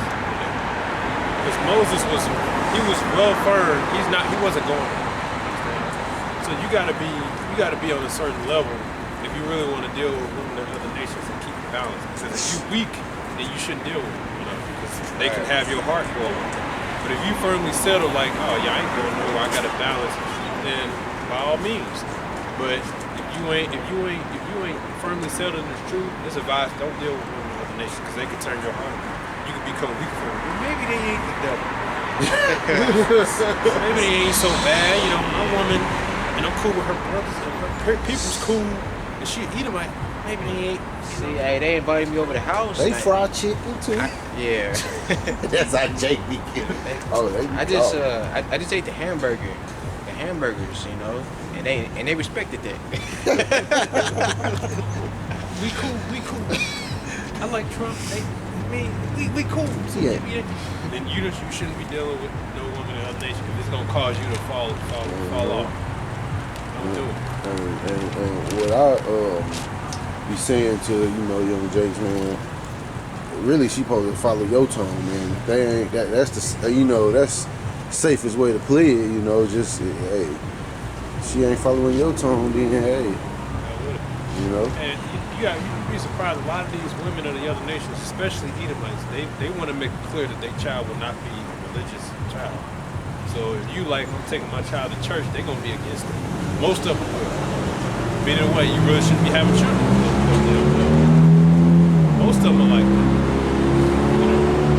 you have some cases. It's rare though. Like one told me, I'm leaving you if you cut your beard off. I'm like, bitch, I ain't cutting my beard off. But I was like, yeah, she might be a chick or something. Because now, you have mostly our women of our nation saying you need to do something with your face and you need to make it neat. It's man. That's what it is. Like, right now, our women to be your goddamn enemy. Keep trying to take your child to church just to counter you. You know what I'm saying? Where the heathen woman might be okay with you teaching whatever you want to teach. But what did you have? That was it. I think for something. Man killing some people over there. I think I finished it. Be careful. He calmed you still down got the that- line. you got that Police was trying to Yeah, I find got him last night. They were going up on him. And they were trying to find him. And he got away. That man get some. And that's always going to be a thing in itself because you're going to have Israelites. He ain't supposed to deal with no women of the other day. Wait a minute, our forefathers did. right. It's all about how, alright, bro. It's all about how firmly settled you are in the truth. If you're not firmly settled, don't deal with it. You can fall off. You understand? And if you think that you're ultimately going to become weak, then don't deal with none at all. That's why Scripture says he that one of them can eat herbs, another he can eat all things. Let him not despise one that can eat herbs. You got different levels. You know what I'm saying? Remember Some King brothers Solomon. be trying to do the balance thing between multiple women. Some brothers say you can't do it. You can't do it, don't do it. But if another brother chooses to, who am I to rebuke him? Right. All I gotta say is, well, as long as you understand what you're involved in, you know how seasoned you are. You got some Israelite, no, you're That's supposed to wrong. deal with no woman, but an Israelite woman is only one. You deal with that sass, brother. Matter of fact, you better leave your If she ain't in the truth. yeah. And you gotta marry. You gotta go to the courts. And yes, you have an Israelite group telling their following they gotta go to the damn courts and legally marry their wife.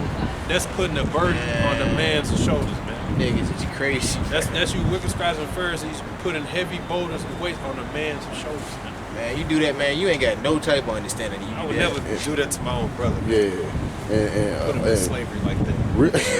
Really, really, really too. That's a covenant with your enemy, man. Exactly. You doing what Yeah. Esau wanted. And you basically giving your woman leverage over you. Yeah. You know, because they're gonna always side with her first. That's definitely not because marriage in this place is just you're asking permission to take care of her for the rest of her life, even if y'all split or whatever. You still foot the bill per se until she remarry or whatever. Which the Lord said if she leave with nothing. Right. No kids, none of that. Marriage is just a reason for Esau to get involved. That's all. Yeah, Because yeah. they'll tell you when it comes to divorce, it's what's best interest for the couple. It's best interest for the city. Meaning, what's the most money we can get out of this? That's all it is. It Taxation. ain't about y'all, dumbasses. Yeah. You got the first one. Yeah, okay. It's 1 Corinthians chapter 12, and started from the top. Now concerning spiritual gifts, brethren, I would not have you ignorant. Ye know that ye were Gentiles carried away unto these dumb idols, even as ye were led. So he said, look, brother, you were Gentiles at one point in time. How is that possible if you are physically? You can't be physically. All right, I'm an Arab today. No, I ain't an Arab no more. No, you are who you are. It's talking about spiritually. So he says, concerning spiritual gifts, brother, how you know that spiritually you was lost at one point. You was an idolater at one point. You was a nigga at one point. You smoked weed at one point. You sold weed. You sold crack. You committed adultery. Right. You was in Christian churches. You was getting tattoos. You was committing adultery.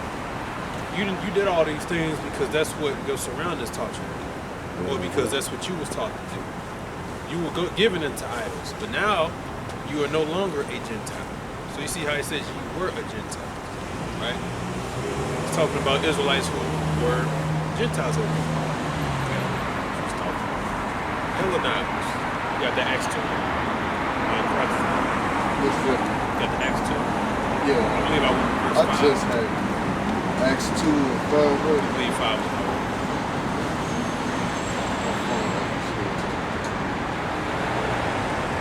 I got it. Acts 2 and 5. He reads and says, and there were dwelling at Jerusalem Jews, devout men of every nation under heaven. Yeah, the Jews are devout men of every nation under heaven. And then when the Lord brought the miracle upon them that he said he was going to do, which was them speaking in multiple tongues, they all marveled and said, whoa, they speaking a language that I grew up in. Let's get some of those languages. And you jump down to that point where they was like, they marveled. Verse 6. Now, when this was a noise abroad, the multitude came together and were confounded because every man heard them speak in his own language. And they marveled, and they were all amazed and marveled, saying one to another, behold, are not all these which speak Galileans? And how hear we every man in our own tongue, wherein we were born, Parthians and Medes, Elamites, and the dwellers in the Mesopotamia and in Judea and the Cappadocia and Pontus and Asia, Phrygia, Pamphylia, and Egypt, and the parts of Libya, about Syrian and strangers of Rome, Jews and proselytes, Greeks and Arabians, we do hear them speak in our tongues the wonderful works of God, and they were all amazed and were in doubt, saying one to another, what meaneth this? Others mocking said, these men are full of new wine. There you go.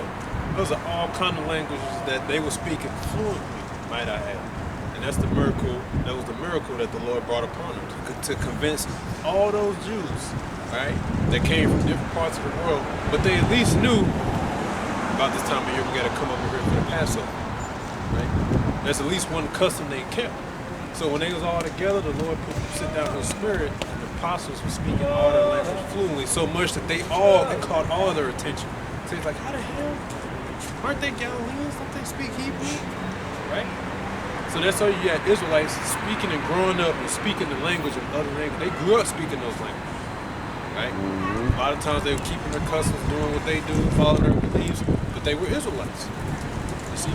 This is what it's talking about the Greeks, salvation to the Greeks. Not only the Jew first, but also the Greek.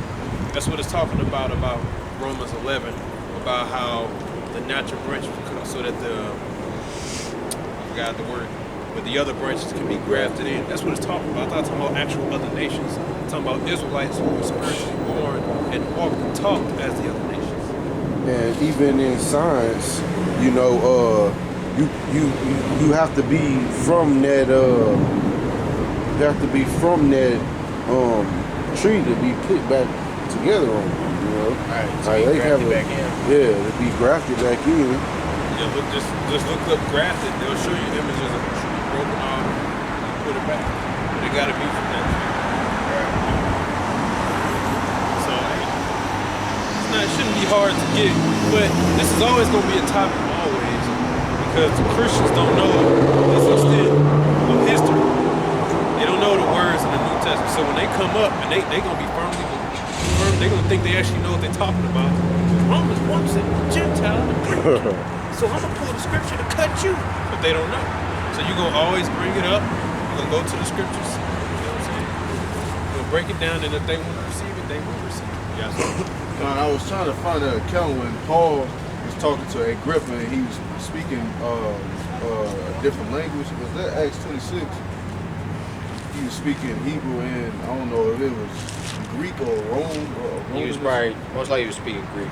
Yeah, it was something to the aspect where something he was locked up and he spoke, trying to persuade Agrippa that he was a free person or something like that. Like he a Roman. Yeah, he a Roman or something to that aspect. I think it's Acts 26. I know he referenced how when Yahweh Shah came and kicked him off the horse that he spoke Hebrew. That could be what you're talking about. But It's Acts 25 and 13. go ahead and read. Acts 25 and 13 it reads, "And after certain days, King Agrippa and Bernice came into Caesarea to salute Festus. When they had been there many days, Festus declared Paul's cause unto the king, saying, There is a certain man left in bonds by Felix, about whom, when I was at Jerusalem, the chief priests and the elders of the Jews informed me, desiring to have judgment against him. To whom I answered, Is it not the manner of the Romans to deliver any man to die, before that he which is accused have the accusers face to face, and have license to answer for himself concerning the crime laid against him? Therefore when they were come hither, without any delay on the morrow, I sat on the judgment seat and commanded the man to be brought forth, against whom, when the accusers stood up, they brought none occasion of such things as I suppose, but had certain questions against him of their own superstition, and of one Yahushai, which was dead, whom Paul affirms to be alive. And because I doubted of such manner, I asked him whether he will go to Jerusalem, and there be judged of these matters. But when Paul had appealed to be reserved unto the hearing of Augustus, I commanded him to be kept till I might send him to Caesar. Then Agrippa said unto Festus, I will also hear the man myself tomorrow. Said he, Thou shalt hear him. And on the morrow, when Agrippa was come, and Bernice with great pomp, and was entered into the place of hearing with the chief captains, the principal man of the city, and Festus commanded Paul, was brought forth. And Festus said, King Agrippa, and all men which are here present with us, ye see this man about whom all the multitude of the Jews have dealt with me, both at Jerusalem and also here, crying that he ought not live any longer. But when I found that he had committed nothing worthy of death, and that he himself had appealed to Augustus, I determined to send him, of whom I have no certain thing to write unto my Lord. Wherefore I have brought him forth before you, especially before thee, O King Agrippa, that after examination I might have somewhat to write. For it seemeth to me unreasonable to send a prisoner, and not withal to signify the crimes laid against him. I think you might have been right about it being in 26, because that's it. I just found this, Acts 21. Yeah, it's Acts 21. Oh, where he said, cannot speak Greek. That's what you wanted. Yeah, I was thinking of something because Paul was like speaking Greek and Yeah, he speaks Greek. yeah, Okay. that's what I was looking for right there. Yeah. It was bilingual. He probably even knew more than one. Yeah, it say he knew different languages. Yeah. That's different. Probably do like 3 Yeah. or 4. He was able to go to all them different churches. Yeah. Tell somebody to say. Oh, I had 1 Corinthians 12. Oh no, I did have that I already. said Acts 2. I think we moved on from that. Yeah, there's something else I forget. But,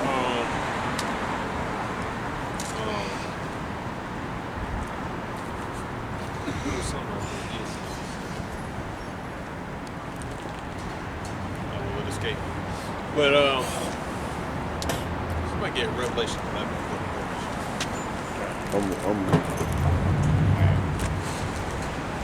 You got something? I got Revelation 11. Oh, you got it. Yeah, you heard it from the top. And there was Wrap it given up pretty soon.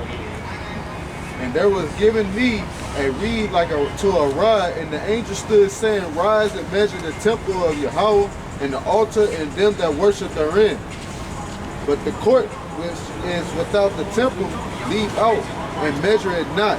But it is given unto the Gentiles, and the holy city shall they tread underfoot 42 months.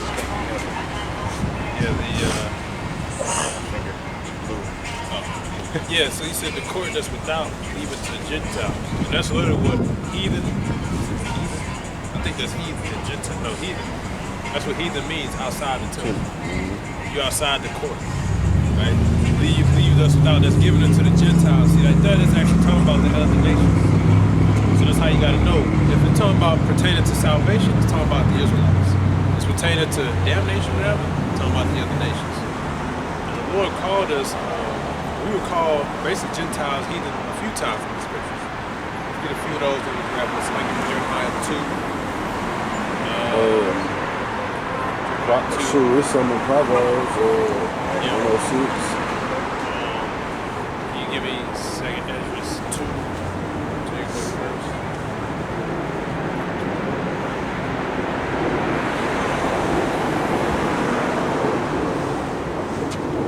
Jeremiah 2, I think it's around 21 or something. I mean, Psalms, I'm tripping. I said Proverbs. Oh, verse 33. Verse 33. This is 2nd Ezra 2 and 33, and it reads, I, Ezra, receive a charge of the Lord upon Mount Oreb, that I should go into Israel. But when I came unto them, they set me at naught and despised the commandment of the Lord. So they rejected him. This was his attitude toward him. Go ahead. And therefore I say unto you, O ye heathen, that hear and understand, look for your shepherd. Yeah. So he said, "Oh, ye heathen," right? Because they rejected him. So he called them heathens. You know. He said, "What? Look for your shepherd. Your shepherd is what? Yahweh." Right? Finish it. Yeah. It says, he shall give you everlasting rest, for he is nigh at hand, that shall come in the end of the world. Right, so that's one example of our people being referenced as heathen or strangers. We already read plenty in the New Testament alone, because you Christians love the New Testament so much, but you don't understand the New Testament. Okay? You know, you think you got it all down packed and sealed the moment you hear the word salvation to the Gentile and the Greek. You don't understand that. Right? Like thou shalt confess with thy mouth, thou shalt be saved. You know? Y'all think y'all got it. You know, and which is true, but when you hear how we bring it up, you know, like if you talk shit, like nah. You know, if you talk shit against the true word, then nah. Then it means you didn't receive it. Yeah. All right? And first of all, what's love? According to the scriptures, love isn't just with words, it's with actions. This First John. God keeping the commandments is love. 10 and 10. Say what now? Is it Did you find it? 10 and 10? What you talking about? Oh no. Talking about to love God is to keep his commandments. Probably St. John. Right, St. John 15:16. If you love me, keep my commandments. Shalom.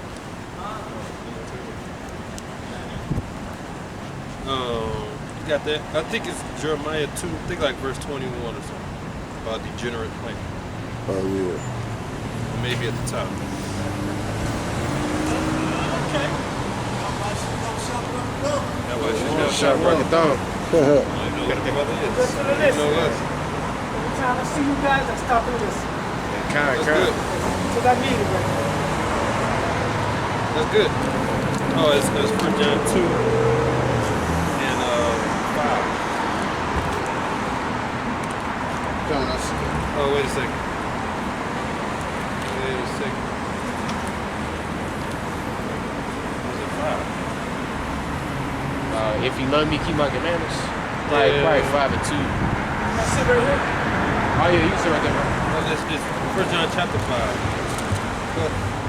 Yeah, it says, by this we know that we love the children of God when we love God and keep His commandments. Yeah, but it's one that's My mind look, it's weird, bro. I don't know if it's verse 2 or 3. Oh, I think it's verse 3. It says, for this. Oh, no, okay. I know what that is, but what I want is 1 John 3 and 18. No, Israelites, right? Oh, right there. And this is what you can say to your woman if she ever really wanted to break it down to what love is. Let me ask you brothers a question. He said first John 3.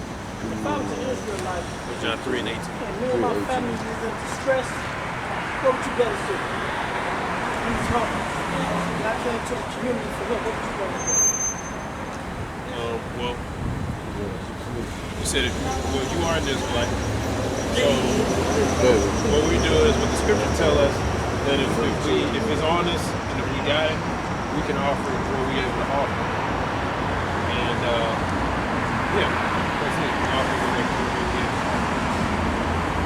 So when you read the scriptures, it's going to tell you that I'm Muslim. Me and my family were homeless since May 4th. I've been in and out of motels, on the street. Right now, they let my wife and my 2 boys in my apartment and work from home. While I walk around trying to get some help from the motel. I'm from Chicago, I know nobody here. I've done 16 and a half years combined in the penitentiary. I did 10 off of 20 for murder. And I did 6 and a half in the feds for drugs. Me and my family struggle every day. That's why I act. yeah, the best we can give you at this point, we can give you this knowledge. I'm listening to you, you know what I'm saying? I'm cool with it. Knowledge is beautiful. You know what I mean? Knowledge is better than anything. It just touched my heart because I just went into a white dude. Told the white dude what was going on. He gave me $25. My room was $65. Wow. And I've been out here for 6 hours and only got $1. Well, you know, all the glory should go to the Lord in that case. Because here's the thing. I know you said you were Muslim. That's not the way that our people are supposed to be. And if you had the true knowledge, you would know that you're supposed to please the Lord. If you please the Lord, He can easily turn your situation upside down. He said it's easy to make the poor man rich. But the knowledge, the beginning of the knowledge is fear the Lord and repentance. You got to actually sorry and repentance for the things you did if you want to expect change. that's where it starts. You got that? John, 1 John 3 and 18. Read 18. And it says, my little children, let us not love in the world, neither in tongue, but in deed and in truth. Read that again. But my little children, let us not love in the world, neither in tongue, but in truth, deed and in truth.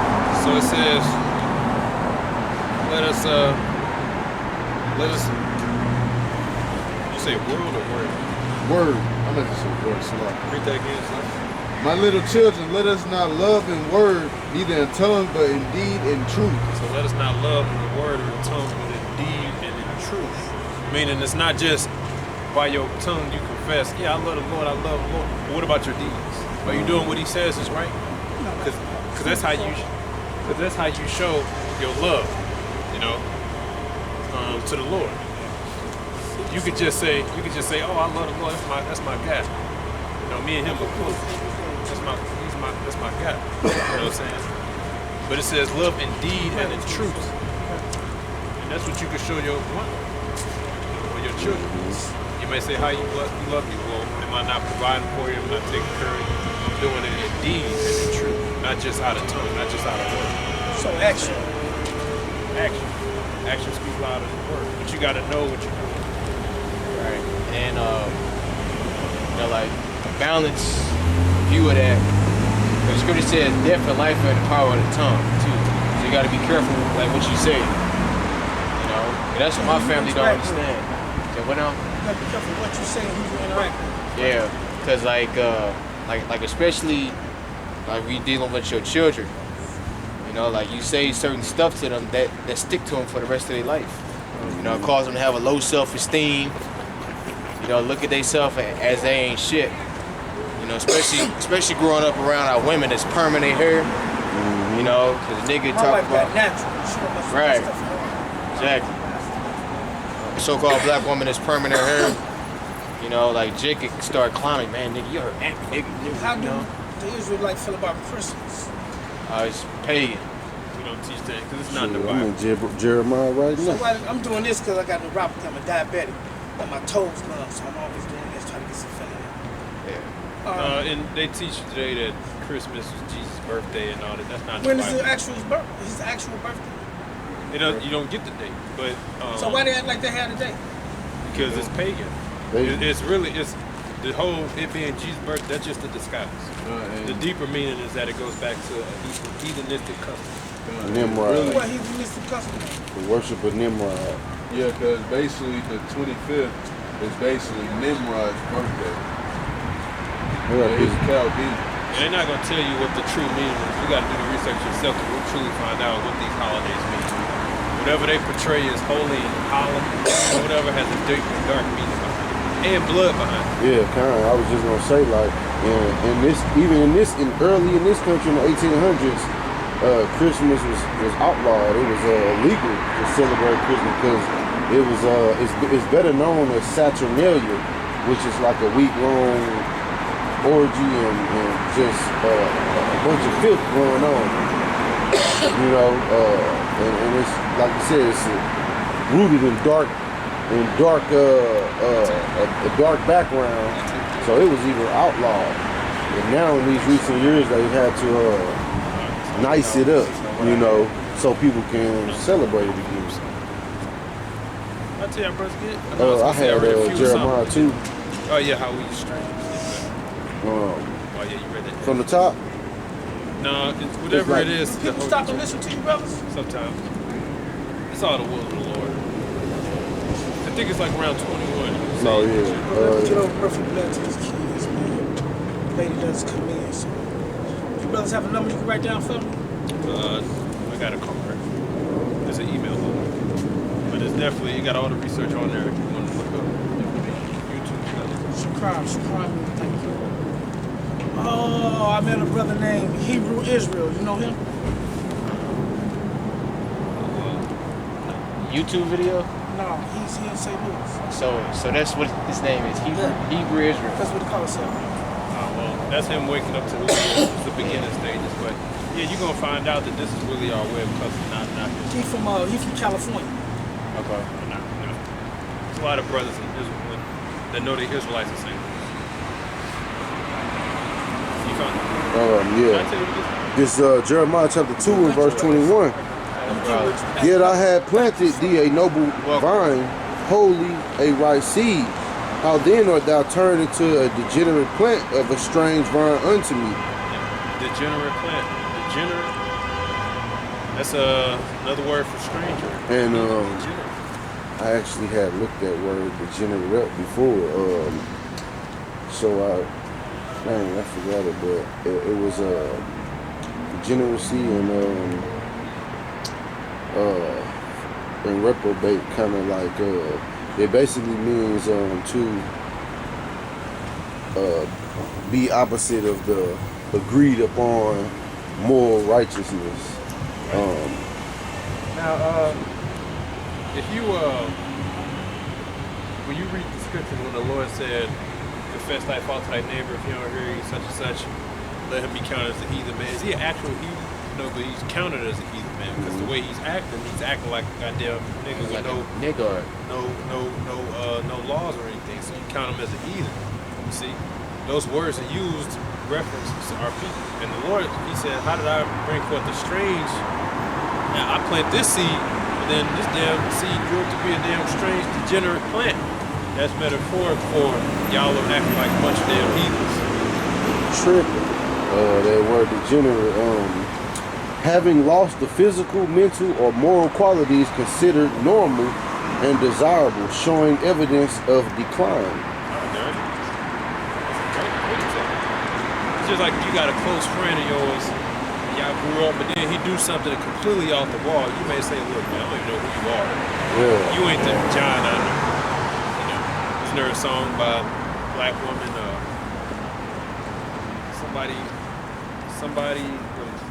Somebody's in my house. I don't know who he is. How does it go? Oh yeah, that old 90. Yeah. How does it go? Somebody's There's a stranger in my house. Yeah. And then she's just saying like he ain't doing all the things he used to. It's not the same person I knew. Mm-hmm. Same thing in the scriptures, man. But it's going to start coming down. So hopefully you got the understanding of what Helen means, and hopefully you got a better understanding of the scriptures when it's talking about salvation to the Gentiles who we're referring to. Look up the word in the Greek. If it says Helen, then you know it's who we're referring to. Just to summarize it, if it's for pertaining to salvation, it's talking about the Israelites. If it's pertaining to damnation, like we read in Revelation 11, that's talking about the actual Gentiles. All right? And we got to come out here and teach because the Christian church ain't going to do it. So we got to come out here and teach the true doctrine, okay? Because as much as you may want salvation for everybody, it's not in the scriptures. It's not in the scriptures. Right. So with that, we're going to give all praises to Yahweh, by Hashem, Yahweh Shai, by Hashem, Rakakodash. double honors to our apostles and others in Great Millstone, Kwame Yasharala, and the Bible Ball. The Bible ball.